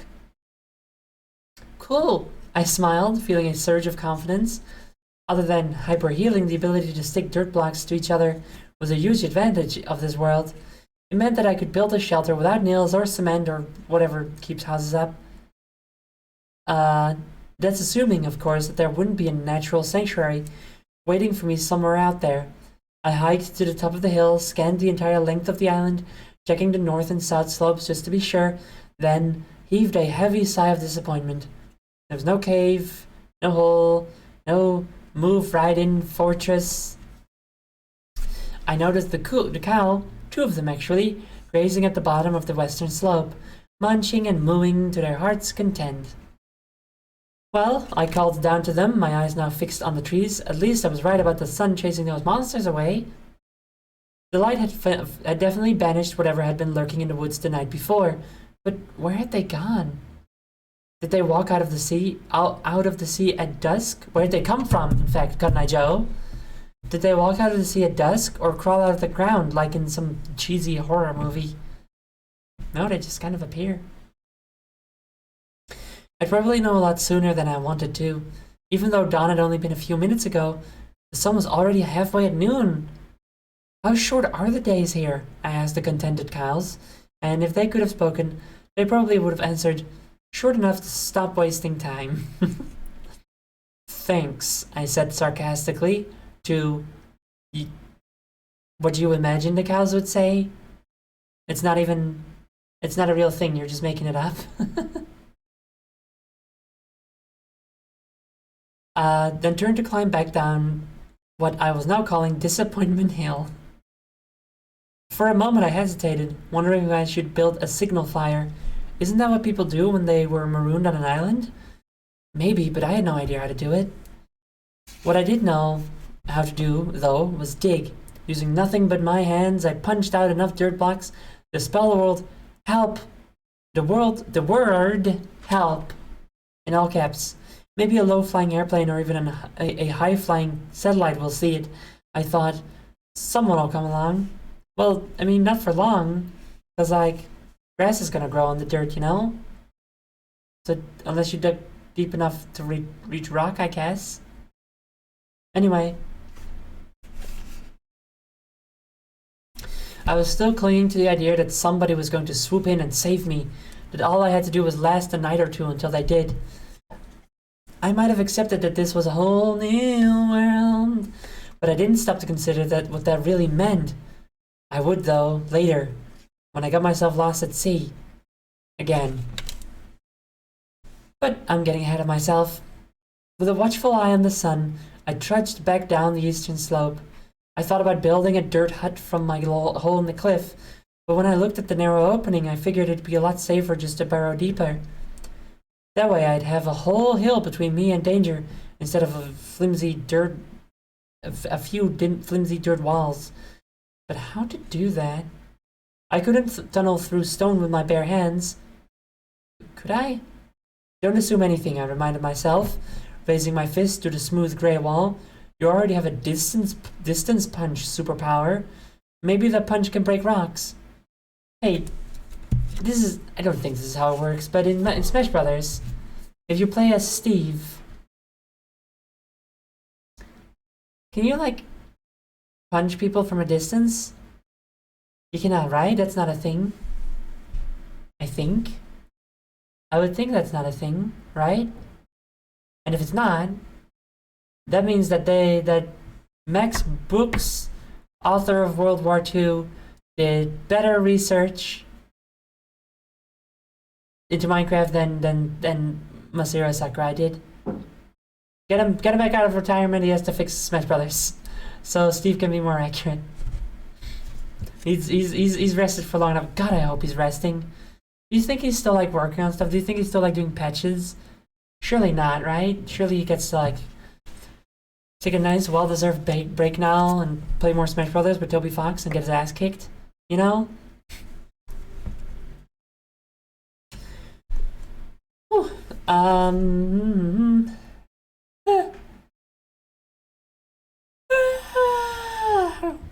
Excuse me.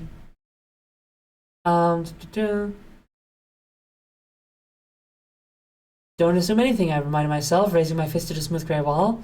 You already have a distance punch superpower. Maybe that punch can break rocks. Turns out it can't. Ow, ow, ow, I yelped with each hit. Yes, it's true that this world lets flesh do damage to solid rock, and yes, after battering for a while, it did look like I was making progress. The gray cube didn't crack, though, not like it would in my world. What I saw were little, multicolored mini blocks spreading out from my impact point. At the moment I rested my bruised, aching hands. That's not accurate. You just don't get damage from that, but okay. All the damage to the rock sealed right back up. Oh man! I shouted and angrily decked the rock again, which forced out another painful ow! Apparently I wasn't the only thing in this world with hyper healing. What do I need to take you out? I asked the silent, mocking stone. Some kind of tool was the obvious answer, like the castaways in all those stories. But they usually had a whole shipwreck of supplies or a hatchet, or at least a talking volleyball. It doesn't talk. It talks just as much as the zombie talked. Like, you're already there, bud. Maybe better, because, like, that guy, what's his name? Was it Robinson? Was it Gulliver? I forgot. He had to carry around the volleyball, you know? You don't need to carry around your zombie buddy. He'll just follow you everywhere. So, you don't even have to worry about that. What do I have? Fuzzy memories in a backpack full of nothing. Well, almost nothing. I tried hitting the stone wall with things I'd collected. Saplings, dirt cubes, even zombie flesh. For all I knew, this world gave any one of them the power of a jackhammer. None of them worked, but the sapling gave me an idea to try ripping a piece of harder, stronger wood from the leafless tree behind me. I went over to the closest trunk and punched out the bottom section. "Timber!" I shouted, then let out a confused huff. Not only was the tree upright, it was standing with nothing connecting it to the ground. "Look," I said, negotiating with a suspended column. "Blocks and zombies are one thing, but gravity?" The floating trunk didn't move. "Okay," I nodded, throwing up my dice-shaped hands. "Your world, your rules." A few seconds later, I saw... Excuse me. After not having streamed for so long, and definitely not having done book nuke for so long, it appears that I'm not as good at talking for extended periods of time now. My voice isn't as good at it, my throat, my vocal cords, in fact. Might have to take another break soon. It's been like an hour since that, well, like 15 minutes since this last one, so that's fine, I think. I have like 3 breaks today. Seems good. Anyway, not yet. A few seconds later, I saw how true those words were. I tried bashing the cubed log against the cliff and got nothing from more than a sore hand. I winced and, without thinking, started to pass the log to my left hand. Ooh, in order to give my right one a break. What? My square eyes widened as my left hand opened to reveal a luminous grid. What? Oh my god. It's like VR. He just has like a fucking menu stuck to his hand. That's great. A luminous grid. There were 2 lines, up, down, side to side, dividing my palm into 4 sections. As the shrunken log fell into the bottom left section, the glowing image of 4 stacked wooden planks floated up from my open right hand. "Alright," I said nervously, not sure if what was happening was good or bad. I tried slowly closing my fingers. The planks grew solid, just as the log in my left hand vanished. "Alright," I said, with growing zeal. In addition to the ability to heal quickly, punch things from a distance, and stick blocks to themselves without supports, somehow this world allowed me to transform raw materials into finished products. Whoops, I pulled out my earbud, and also that made me realize that the music has stopped. Whoops. Big whoopsies. Big whoopsies. Let's do that again. Okay. Are you playing? Are you playing? You're playing.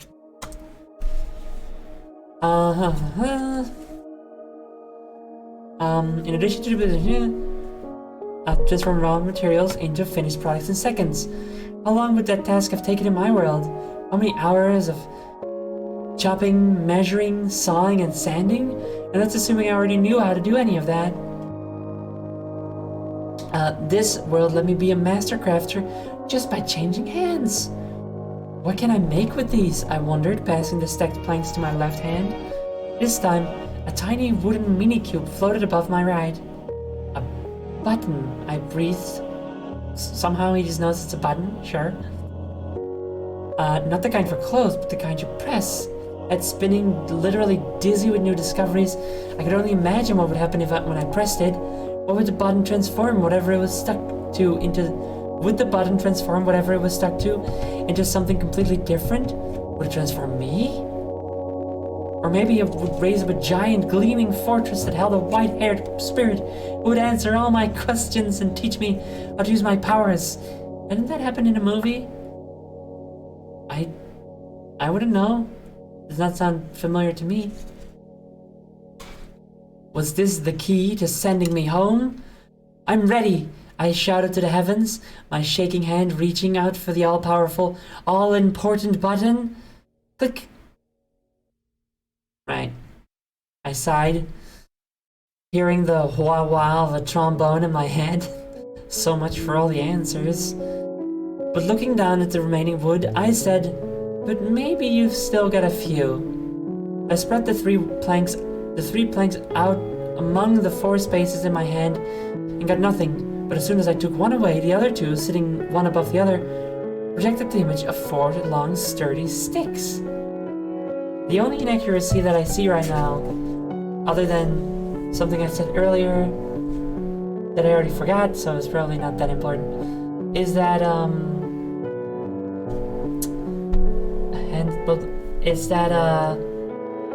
when he has a Minecraft a stack of items, instead of it being one item and then a number on it, it just shows all the items that are in the stack instead. That's the one inaccuracy that I found so far, I think. But it is a big one. Very inaccurate. Will not let this go unpunished. You know? Fucking Max Brooks, I'm coming for you. Oh shit. Well, it looks like this. I don't know if you guys were able to hear it that time actually, but it's time for E. Seems like a perfect time to take a little break. That's a funny joke. Bree. I guess if you remove the A from break, you just get break. So we're gonna have break now. Time fucking flies. It's weird that it's already been an hour since the last break. But here we are. And not for much longer, because we're gonna have a break and I'll walk away from the computer.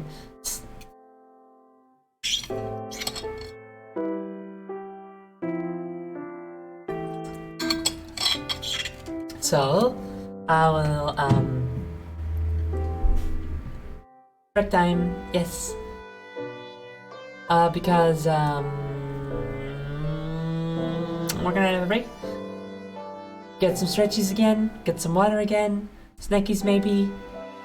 I might eat something myself. And I'll see y'all in like 5 to 10 minutes.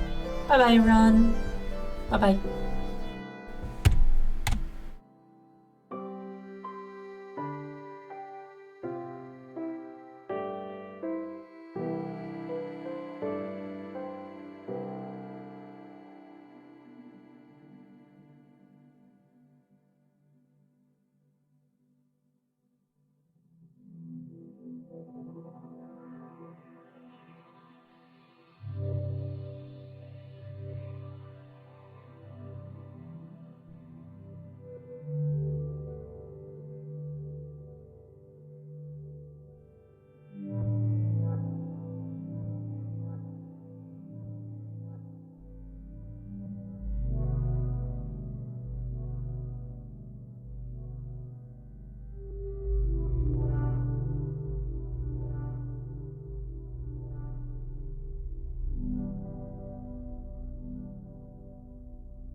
Hello?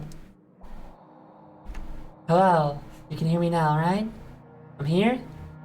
Yes? Hi. Hello? Hi everyone.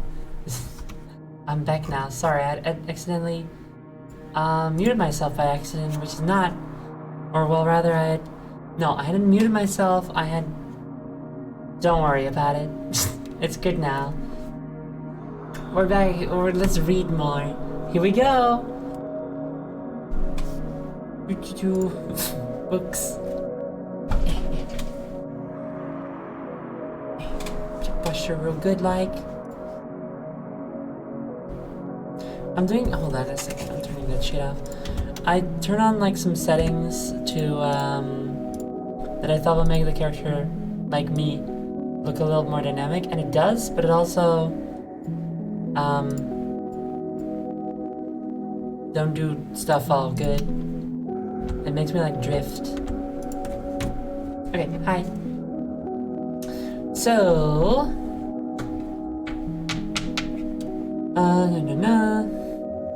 So they pressed a button, but it didn't do anything. But I'm like, what else can I make? I spread the 3 planks out among the 4 spaces in my hand and got nothing. But as soon as I took one away, the other two, sitting one above the other, projected the image of 4 long, sturdy sticks. A club, I shouted, grabbing them from the air. Putting 3 in my belt, I swung the 4th like a demented Neanderthal. Me strong! Me have weapon! Then, still in character, I looked back at the stone wall and growled, me also have rock breaker. This main character likes to have fun. I like them. I should have quit experimenting right then and there. I should have gone back to digging out of my underground shelter. But, big surprise, I didn't. Just a few more experiments, I said, turning my back to the rock wall, and then I'll get to work. Since the one remaining plank was only good for making buttons, I slipped it into my belt and started bashing down the rest of the suspended tree.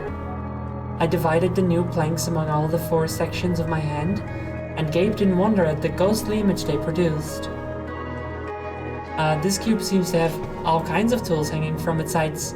Oh, crafting bench, of course.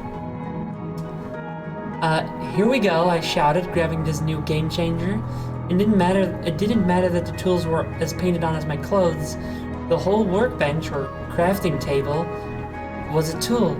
Its top was laid out in 9 sections that looked and acted exactly like my left hand. "Aw yeah," I sang, doing what now became my signature victory dance. I hopped a few times, spun once, hopped again, then reached for my remaining wood planks and threw them on the table. I love that.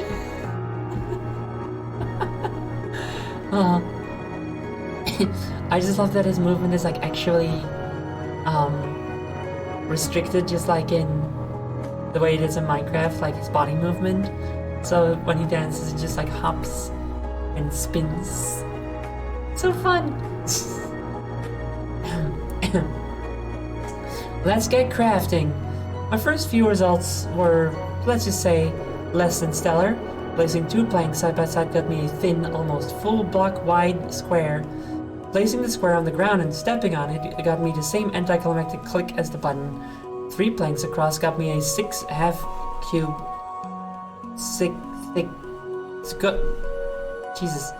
Got me 3 planks across got me 6 half cube thick slabs. Doubling them to 6 planks got me 2 similar slabs but with square holes cut in the corners. What? Similar slabs but with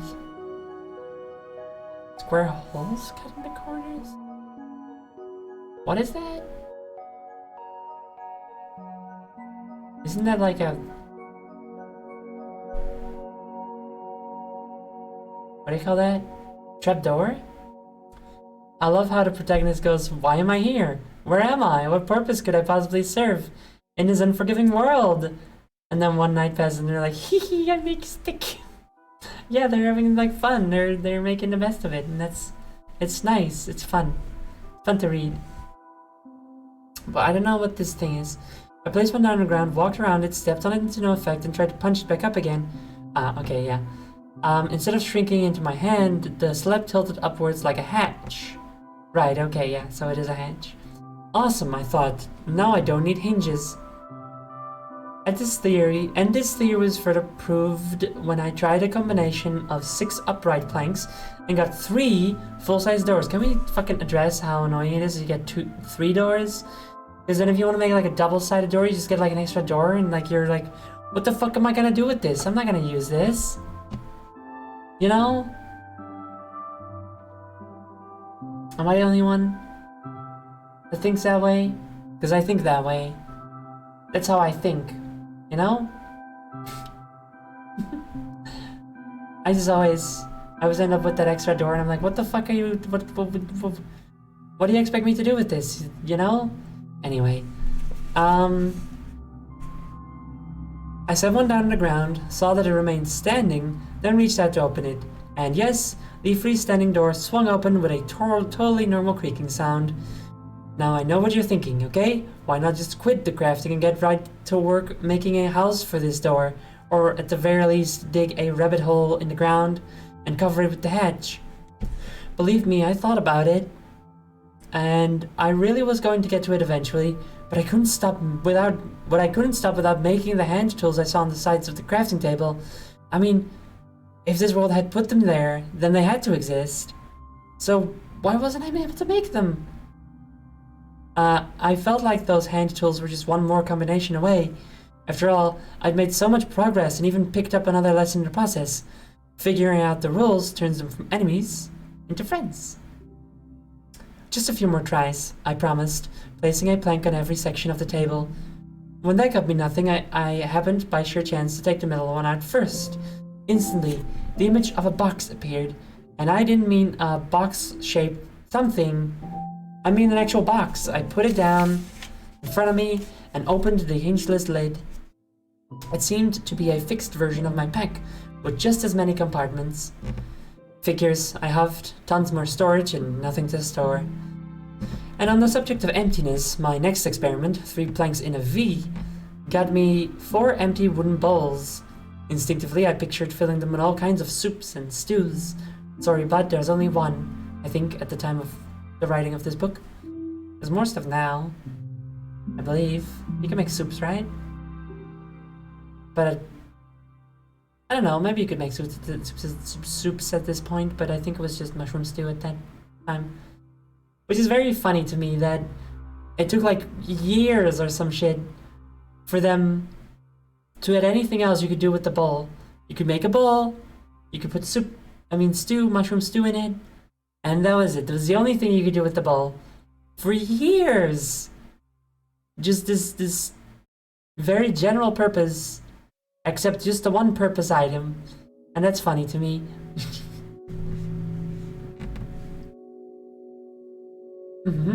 For the first time, wait.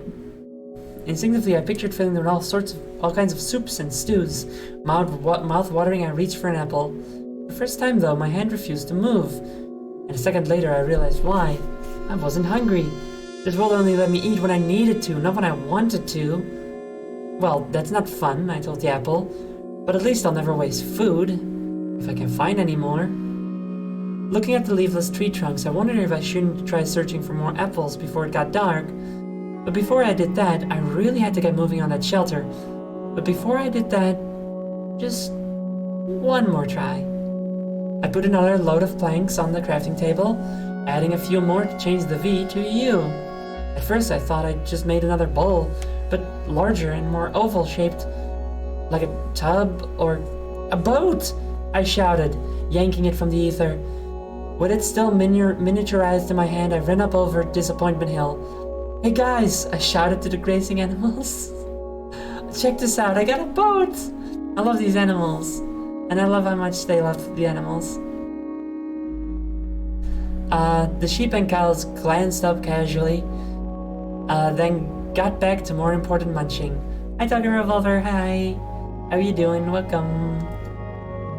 And a heartfelt farewell to you too, I said, running past them to the northern beach. I set the tiny model tub in the water and it instantly grew into a full-sized skiff. That's maybe a little generous, but okay. Climbing aboard, I couldn't believe how stable it was. No rocking, no bobbing, totally smooth. Since there was no motor or sail, I figured the only way to get going was by paddling. I leaned forward to dip my hands in the water, and the boat suddenly began to move. All I gotta do is lean, I thought. Oh, this is before they had paddles in the boats as well. I thought, smiling as the little craft picked up speed. Escape! Freedom! Yeah! I yelled, turning back to give my island prison a final goodbye. I intended to shout something snarky like, "So long, suckers!" but stopped when I saw the last bit of land shrink to a speck on the horizon. I sat up slightly, slowing the boat. I squinted for land up ahead. There wasn't any. I glanced back at the island. It was gone. I came to a full stop, looked in every direction, and saw nothing but sky and sea. And that's when reality set in. What was I thinking? Where was I going? Escaping the island didn't mean escaping the world. At least back there, I kind of knew what I was dealing with. Out here, it was all unknown. This is what I should have considered when carving my help sign on the hills. Back when I was dry and safe, What if there wasn't any other land? Or what if the land didn't have any people? Or what if the people were as dangerous as zombies? Or what if there were only zombies and those other monsters I'd seen all night? Or worse. Gulping down stomach acid, I spun around and sped back to the island. Only the island wasn't there. Or was I going to the right direction? I zigged this way and that, hoping for just the faintest hint of green. Nothing. I was lost. Clown Socks, that might answer your question about whether or not we are winning. The character in the book is not winning. We, who get to experience this story, which is proving to be quite fun and amusing, are winning. Except for me with my hands, as usual. But the book protagonist is not winning. They are not feeling too well, I don't think. Also, hi. Stupid, I hissed, furious with myself for making such a thoughtless mistake. I'd been so eager to get home that I'd blown my one chance to survive. Now I was right back to where I started, helpless and hopeless. No way I was getting out of this one. Sooner or later I'd eat my last apple and then starve slowly under the baking sun. Or maybe I'd be eaten by a squid? Maybe one was coming for me now. I could almost feel the hungry arms rising from the depths, ready to smash my boat and drag me under. Hopefully I'd drown before they tear me apart. Drown. Panic drowns thought, I whispered. Oh, excuse me. Panic drowns thought. I shouted. No, wait, that's later. Okay, first it's a whisper, then it's a shout. Got it. But first a whisper, and then, feeling the strength of my words, the enemy wasn't rising squids, but my own rising hysteria, squeezing my chest, clouding my brain. Panic drowns thought, I shouted, and I'm not going to drown. It sounds like a metaphor for being out in the world on your own for the first time. I can kind of see that, yeah. It is surprisingly dark. You weren't here. I don't think you were here to the start of the story, but it started with the protagonist almost drowning to death. So that's fun. But he also made friends with a zombie. So not all bad. Just got some tonal whiplash, I guess.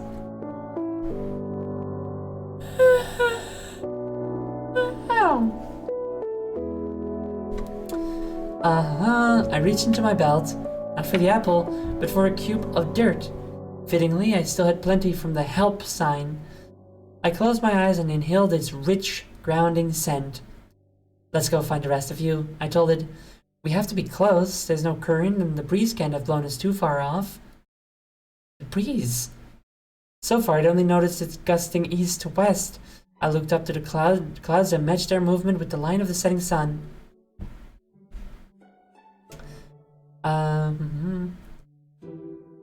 Now we know east and west, I said with growing confidence, and since we started from the island's north beach, keeping the sun to the right means heading north. I put the dirt back in my belt and leaned cautiously forward, and there it was, the top of Disappointment Hill. I sighed in relief, leaning as far forward as I could. The boat shot headlong onto the beach, smashing into planks and sticks against the sandy northern shore. I didn't care. Made it, I whispered, wishing my body could let me kiss the ground. Moo. Moo. Moo.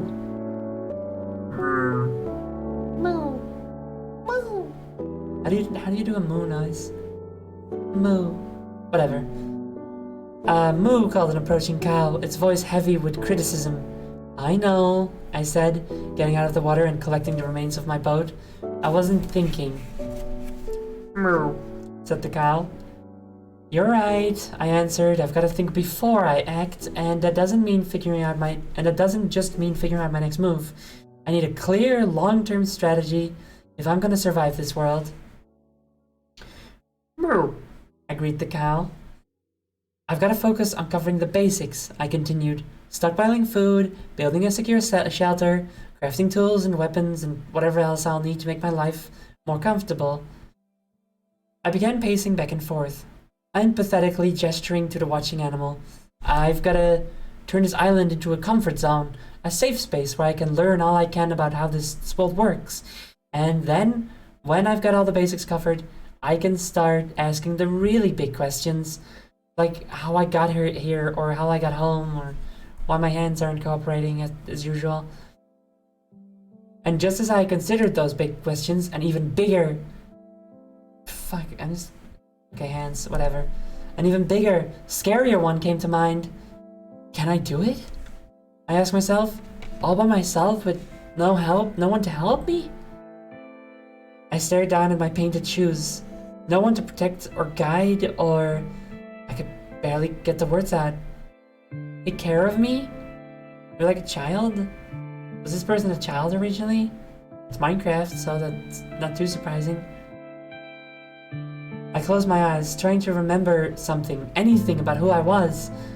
If I'm a kid, I said. Hey, this book keeps asking like all the questions, or answering all the questions. And asking or answering all the questions that I ask. How convenient. If I'm a kid, I said, trembling, then grown-ups must have done a lot for me. And if I'm a grown-up, then I still don't remember doing much for myself. Memories of that other world flashed before my anguished eyes. Memories of machines and luxuries and clicking a screen to order anything I wanted. I think my world did a lot for me. So many people doing so many different jobs that nobody had to worry about doing everything. I looked up into the cow's face. Can I do everything? Can I take care of me? This is like so... It's so fucking existential, I love it. It's so fun, you know? Like I said it earlier in the stream, but this is definitely like the best way to do an isekai, you know? Like for sure. My eyes are going crazy today. Are they going more crazy than usual? Is this normal for me? Is it just that I usually don't see myself as much because I'm looking at a game? You guys see me more. It's normal. Okay. I'm just even glitchier than I think I am. Good to know. It is part of my aesthetic, so I guess it's fine. I looked up into the cow's face. The square animal gave a long, low moo, which I took for, what other choice is there? Only one, I answered. To curl up and die. Oh no. But they're not gonna do that. I sighed hard, which I won't do. Good. I choose to take care of myself, I proclaimed, as desperation morphed into determination. I love that. I choose to believe in myself. Moo, said the cow, sounding to me like, now you're talking. I can do this, I bellowed boldly. I can, and I will. I noticed the sun had almost set. I gotta get out of here. I gotta get out of here. Oh. Confidence vanished as I raced out of the woods. How long did I have before the night terrors rose again? How long before they hunted me down? Chapter 4. Details make the difference. Holy fucking shit. Oh my god. Give me just a moment to catch my breath, and then we'll keep going.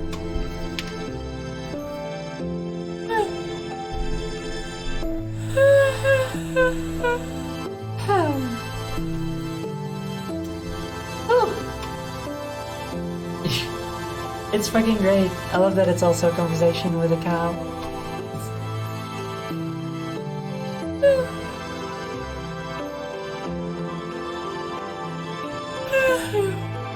Sorry about all the yawning, y'all, but just talking so much makes me yawn, I think. But I think I just sort of tend to yawn a lot, all the time, every stream. Excuse me, I was drinking. That's what that looks like. I guess I do my streams at like late, when I tend not to get 8 hours of sleep every night. Sleepy queen. That would be a cute alt, maybe. Or when I do a sleepover stream. That's a cute idea. Maybe at some point I'll do like when I do like a 24-hour stream, you know, and then during nighttime or whatever, or when I get really sleepy, I'll use Sleepy Queen and I'll like fall asleep.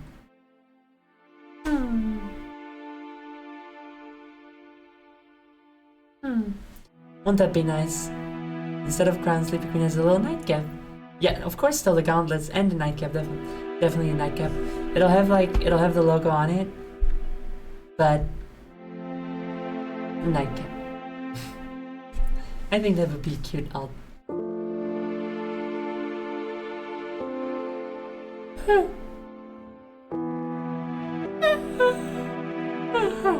Stop yawning so much, girl. Come on. Keep it the fuck together. Write down Sleepy Queen on your list of alls. Sleepy.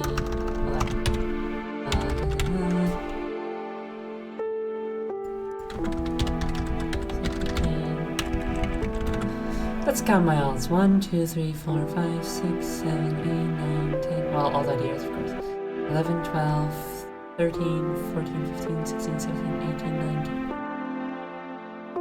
20, 21, 22, 23, 24, 25, 26, 27, 28, 29, 30, 31, 32, 33, 34, 35, 36, 37, 38, 39, 40, 41, 42, 43, 44, 45, 46, 47 ideas. 3 of which have been made, 1 of which is currently in production. That's a lot. I will probably not be making all of those, but there's a lot to work from. A lot of choice. And y'all will never know any of them unless they get made, because I want to keep them like a nice little secret, you know? I'm fighting him in a roster of nothing but G-Cons. That'd be so fun. I would love that. That would be great. And it's actually, I mean, it's not an official one, but there is this, there's this game, VR Arts or something. What's it called again? I think I have a tab open for it somewhere. Hello,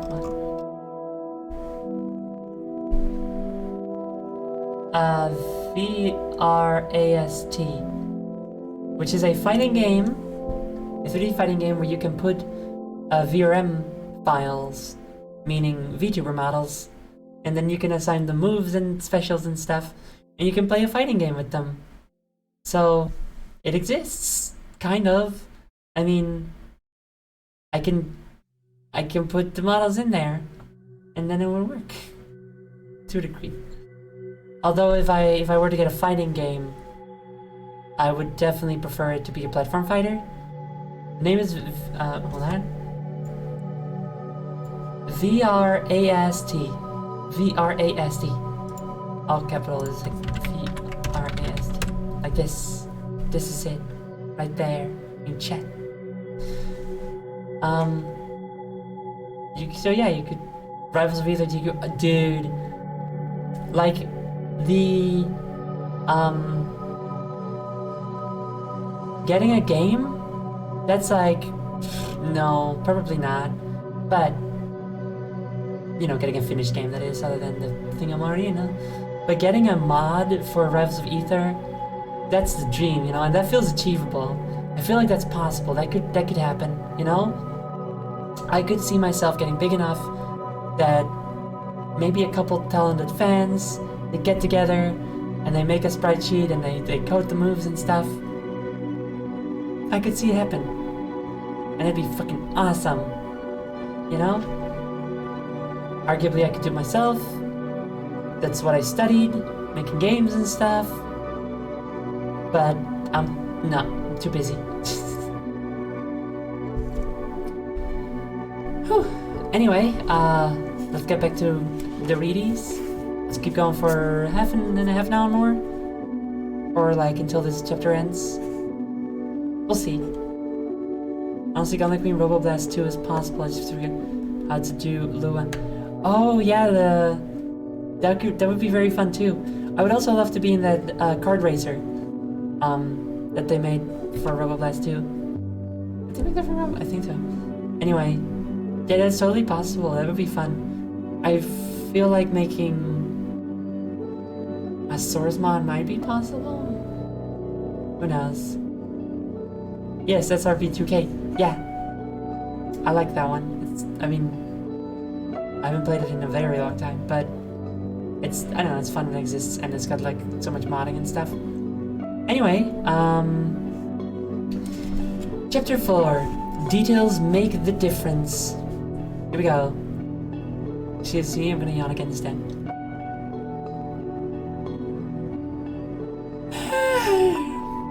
By the time I reached the top of the hill, my mind was like quivering jello. Turning to the setting sun, I begged, "Not yet. Please, don't leave me alone with the monsters. Stay a little longer. Please don't abandon me." This dude's forming parasocial relationships with everyone. "Moo!" cried the distant cow, as if to say, "Stop whimpering and move your butt." And I did. I rushed down the eastern slope to the beach over to my shallow hole. I started banging at the stone cliff with my digging stick and suddenly felt my heart sink. It was taking forever. If only I tested the stick earlier. Yeah, I know, right? If I hadn't just assumed it'd work.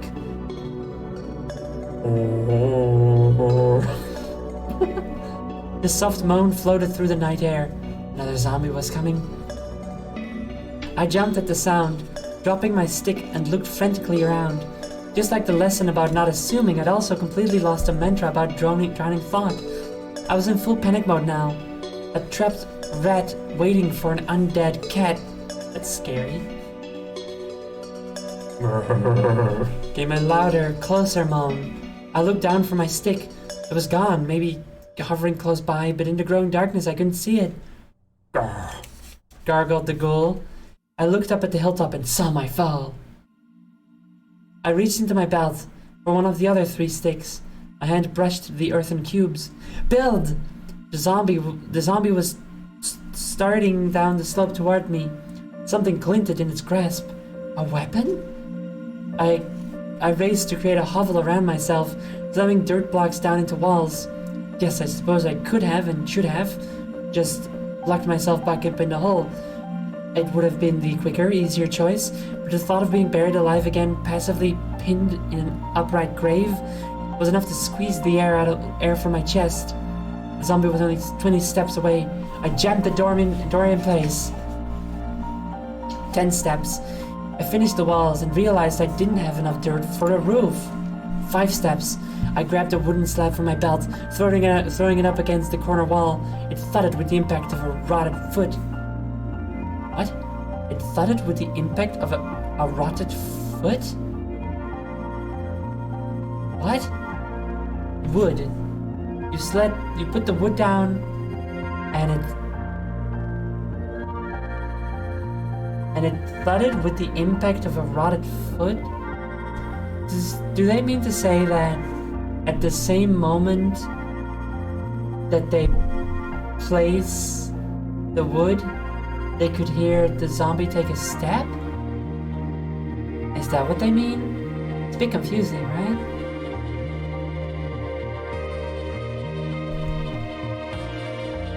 Oh well. I slept up slabs and wooden planks just one step ahead of the slouching ghoul. I fitted the last corner plank, blotting out the stars, thinking I was safe. Then I heard the oof as the zombie hit the ground. Reeking fists began pounding at my door. Oh wait. No wait, do they mean that the zombie was like walking on top of the roof as they were building it? I'm kind of unsure. Does this make sense to you guys? Because it's not making too much sense for me right now. I am confused.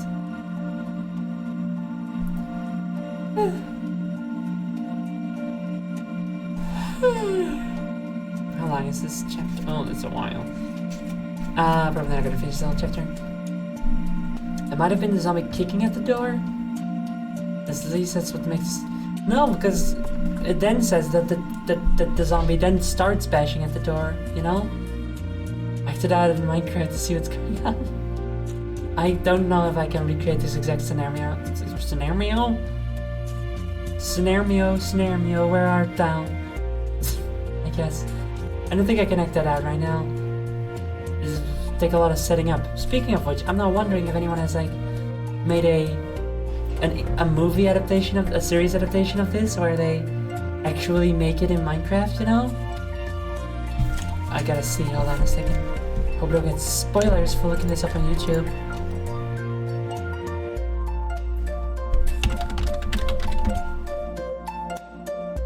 Minecraft, the island.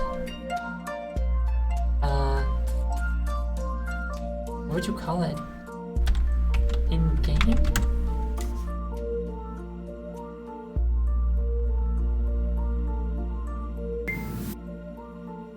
Now this is someone else reading it. You don't have to do that. I'm already doing that.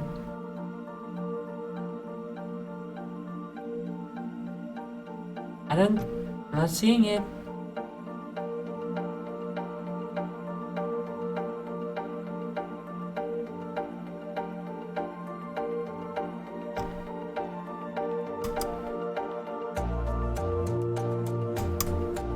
Okay, someone has made a map of one of the sequels. That's right, there's sequels to this book. But yeah, I don't think so. I don't think anyone has at least I'm not finding it. Animation? No.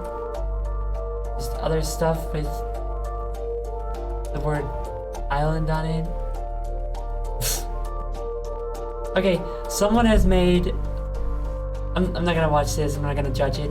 But someone has made an animation called The Island, Minecraft animation, and the description. I can't read the whole thing here, but the description is: a life on an island with a cute girlfriend, an awesome cat, and a powerful island golem. That's what everybody wants. But what if? And I think that's very indicative of like most of these Minecraft animations. It's just like just like kids living out some power fantasy.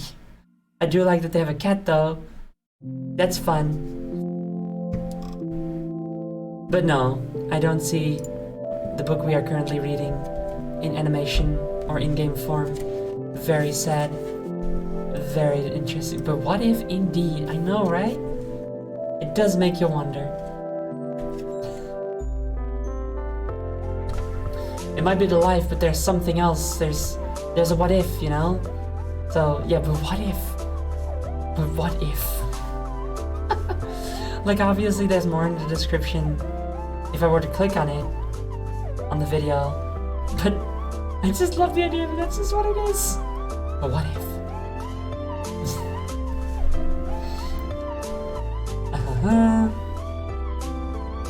Okay, so I fitted the last corner plank, blotting out the stars, thinking I was safe. Then I heard the oof as the zombie hit the ground. Reeking fists began pounding at my door, heart thumping. I retreated against the far wall, cold, hard stone pressed against my back. The door in front of me buckled. I could see dark, mini-cubed cracks spreading across the surface. Another few blows would send it crashing down. Dude, are you playing in fucking hardcore right now? Oh my god, this game is permadeath. So that means we're never gonna experience when he respawns, when they respawn, I guess? That's kind of a shame. Oh well. Fine, I barked. You wanna fight? Come on, let's do this. Stick in hand, I waited for the door to splinter. And I waited, and I waited, and I waited. Okay, not playing in hardcore, never mind. So we might still learn how respawning, how they react to respawning. And then saw that wood, just like stone, and just like me, could heal. I watched the zombie get within maybe a punch or two of breaking down the thin, buckling barrier before having to restart the whole process again. Yeah, I taunted. That's right, now you know how it feels. Nodding like a proud rooster, I strutted over to the door. You ain't getting in. You ain't getting in, I sang. Oh no, wait, hold on. You ain't getting in, I sang. You ain't getting too close. A moldy arm shot through one of the open squares and sucked me right in the throat. Point taken, I coughed, staggering back. At least it hadn't hit me with whatever was in its other hand. From a safe distance, I tried to get a better look at the weapon. It wasn't easy, especially in the darkness of my hut. I thought I could see a long, thin wooden handle, similar to my own sticks. Dim moonlight glinted off something at the end. It was flat, roundish, and tapered to a point. It's a shovel! I exclaimed. How'd you get a shovel? Then quickly added, how come I didn't get one? I'm not ashamed to say I was jealous. After all that crafting I'd done, I'd made everything with the kind of tools that had gotten me crafting in the first place, and now the very thing I'd wanted was right outside my door. That's not fair, I pouted. It's not fair. It's really good. I love the very casual approach that this protagonist has on occasion, and then absolutely not casual on others. It's good. Also, something I just now realized is that something you guys can see, but there's a little window here, and you can see that it turns night, that it's raining, that our friend Optional comes to visit us sometimes. And in the olden days, before I did, or when I still did Book Nook regularly, I actually had a different stream overlay, and I would be in that corner and facing the other way.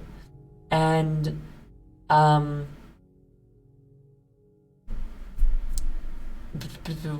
words. And during Book Nook, I would also be on this side, because this is where the chair is that I would sit on, you know? And then the idea is you all like gather around and sit on the carpet and like with the like, plushies and blankets and stuff, and I tell you all a nice story time. But now I am blocking the window, which is kind of a shame, but I don't know what to do about it. I can move myself to that side, but that would be weird because I'm not gonna turn around. So I guess I won't. More windows. But see, there's the problem, Twin Squids.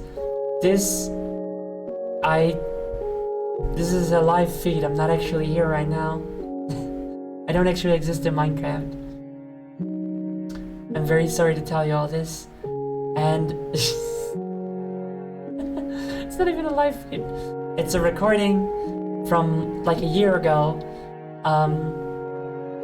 It should still be here. This excuse me. This world should still exist, and I should be able to go back to it. But I don't really feel like sitting still at my computer for another hour to record a new version after I've changed the Book Nook to look different. So I won't. Instead, I'll probably just at one point have a different place, have a new 3D modeled library that ties into like that's like actually my castle,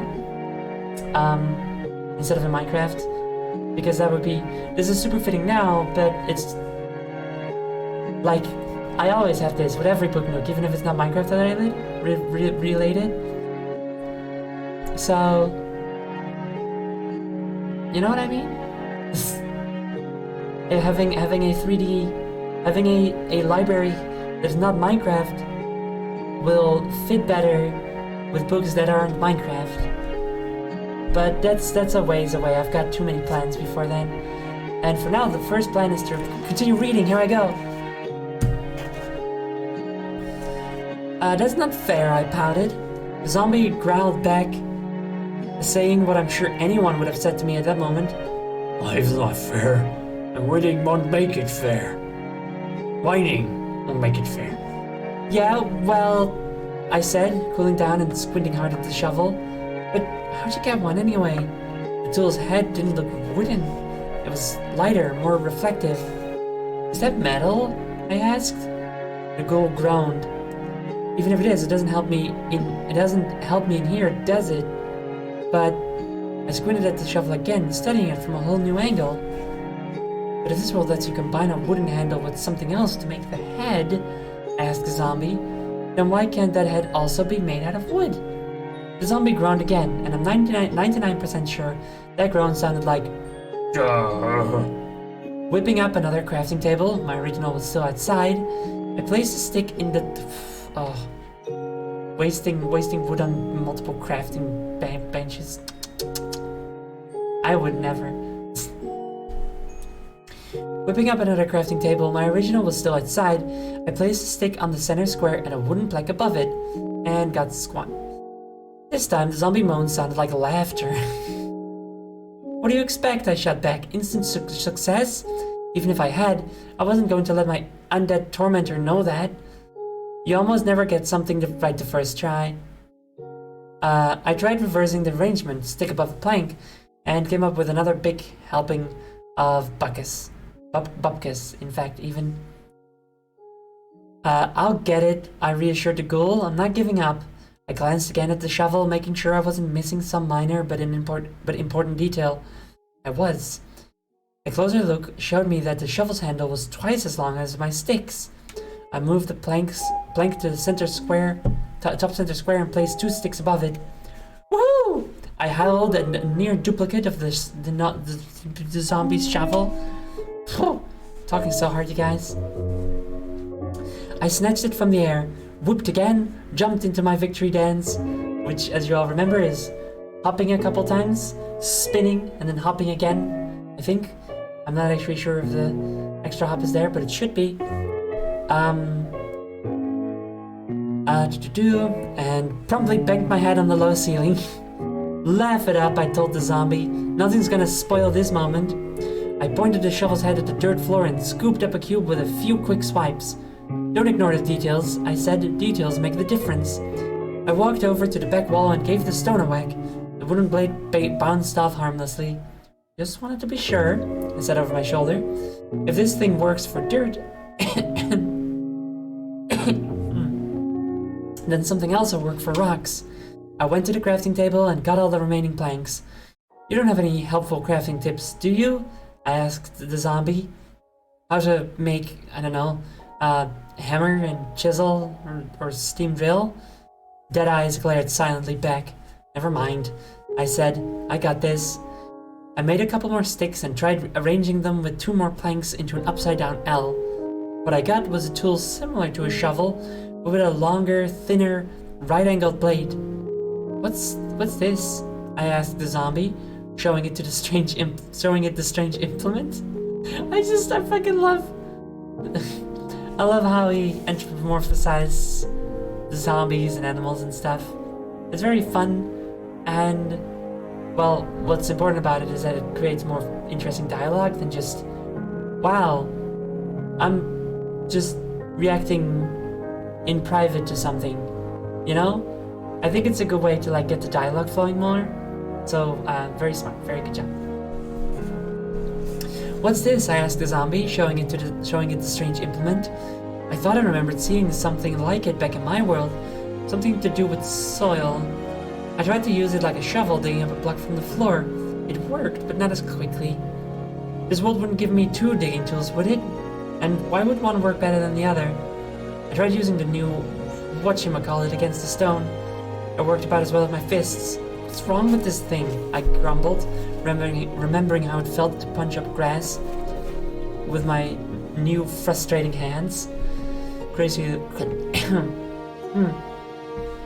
I really gotta get back into like talking a lot, so that I don't have as many often fits and stuff. Sorry. Or maybe make the Book streams a little shorter, like 2.5 hours. So my voice doesn't get tired as much. Probably a good idea. Crazily enough, reconnecting with that feeling got me seriously thinking about how I use my body. It's like I began searching for the words, like I'm in 2 different minds when I'm doing things.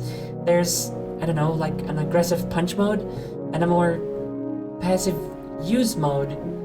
Does that make sense? Said the zombie.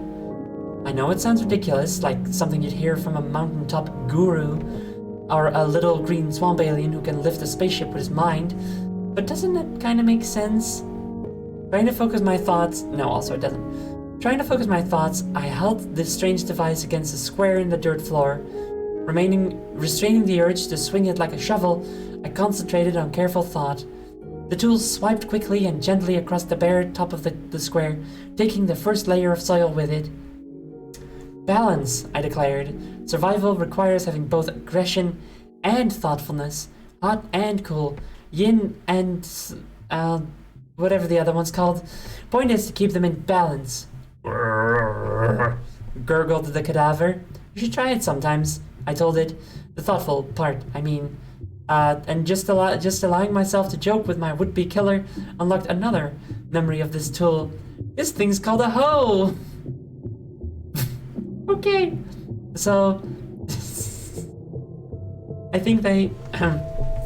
I think that's their sneaky way of acknowledging that everyone always makes the joke about hoe, that it's, you know, whore, and it's a tool.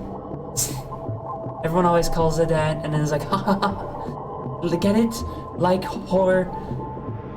Because it's like, oh, I joked, because I don't know how else talking about mindfulness to a zombie would unlock the word hoe. It's because he told a joke, right? And it's a joke to be like, haha, I got a hoe and stuff. That's how I'm interpreting it. I fished the seeds out of my belt, and I think it's like a good way to address that as well as they could without like making it explicit, you know? I fished the seeds out of my belt, the ones I tried so hard to plant and almost thrown away. I held them out to the soft, moist earth I just hoed. Hoed? Guess that makes sense. The seeds vanished from my hand, filling the soil square with lots of little green shoots. Gardening, I trumpeted. That's the missing piece. That's why I couldn't plant the seeds yesterday. And if they do grow into something edible, then I've got a renewable source of food. Growled the zombie, bashing harmlessly at the door. I'm sorry, what was that? I pretended to ask. Oh yes, you're right. This night is as sucky for you as it is as awesome for me. Because while you're stuck out there doing the same thing over and over again, I just learned toolmaking and agriculture, which is what, like 1,000,000 years of human evolution in 10 minutes? This is really fun to read. I'm having fun with this. I sauntered over to the crafting table, and who knows, maybe by dawn I'll crack the code for cold fusion. 3 seconds later, I'd made something even better than a nuclear reactor. A pickaxe, I announced, holding up the T-shaped triumph, and all it took was an extra plank. Turning from the zombie to the plank to the back wall, I tore into the stubborn stone. The pickaxe worked like a dream, plopping out the first block in no time. Finally, I sighed, examining the freed rock. It wasn't whole, not like the chunks of dirt. It looked more cobbled together, like all the pieces had reformed. And now, I said, glancing back at the zombie's shovel, let's see if I can improve my tools. Just as I thought... Okay, we're almost at the end of the chapter, so that's where I'll end for today. Actually, I got here a little faster than I thought I would, so that's nice. Just as I thought, this world let me combine the block of cobblestone with a couple of sticks and a stone-tipped shovel.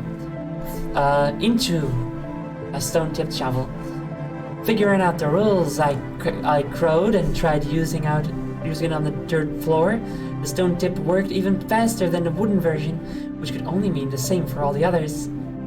Picking out more cobblestone, I went right back to the crafting table. Getting an upgrade, I grinned, gleefully grasping a cobblestone pickaxe. Just as I thought, the new implement tore through the cliff wall like a shovel through soft dirt. I couldn't really see where I was going.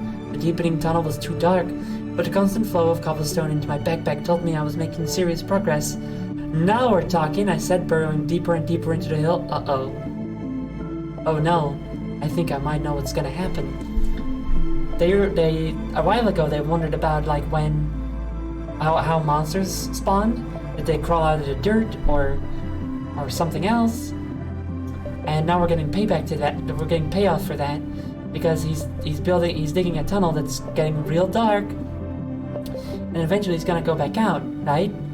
And I don't know if you know, but I know, and now you're gonna know at the very least that monsters spawn in darkness.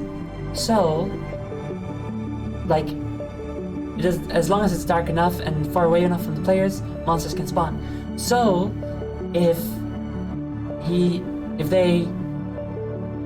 creeper's gonna spawn in there, is what I'm saying. This is how we're gonna be introduced to a creeper. That's what I think.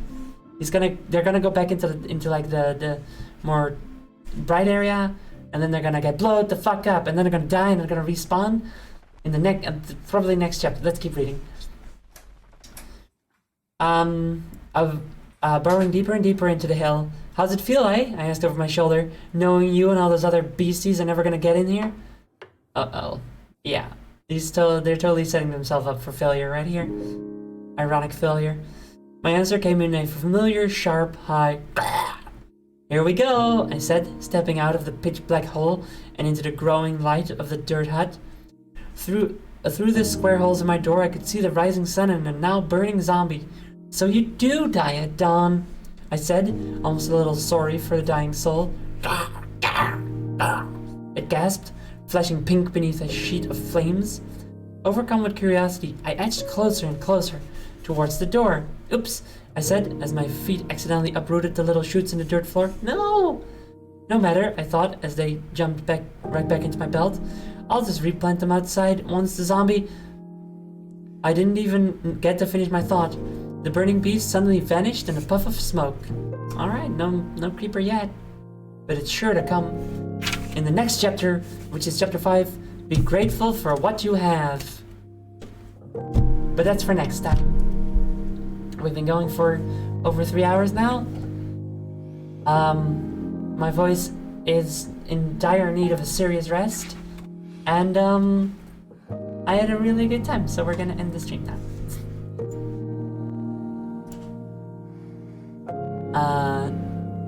So I'm gonna like talk to you guys about the end of the stream. So yeah, thank you all so much for coming. I hope y'all had a great time. I know I did. It's really fun to do Book Nook again, but I definitely am gonna have to limit my these streams a little more for my voice. I'm so glad to be back with streaming. I really missed it, and I'm excited to do like games and collabs and whatnots, and like to beat games on stream, like together, you know, like it's like a shared experience.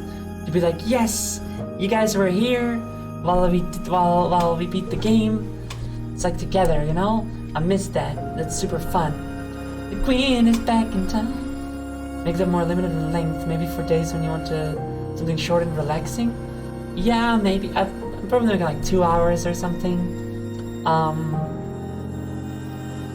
I might keep them on Tuesdays because on Mondays I have D&D, so then it's like the day after I don't have like a big thing to do again, because like D&D is like a big thing. But yeah, this is nice. This book is fun. I hope y'all are enjoying it. And yeah, we're gonna... Oh right, so I have socials, exclamation point socials in the chat. You got a link to my card, and you can follow me on Twitter, or Tumblr, or join the Discord, or buy some of the really cool merch that I've commissioned artists to draw, and it supports them and me a little bit also. Super good and cool and good and great. And my next stream is going to be Saturday. It's going to be Mega Man ZX again. We're going to continue playing that. I think we're getting kind of close to the end, actually. So that's exciting. Like a couple more streams. 1 or 2. So be there or not be there, that's fine too. Yeah. It's gonna be, did I say when? It's gonna be Saturday, 7 p.m. CET. So I hope to see y'all then. And now I'm going to bring y'all over to Yeah. I'll bring y'all over to Rabbit Be Clowning, who's streaming still. I don't know for how much longer, but I don't even care. We're just gonna go to Rabbit.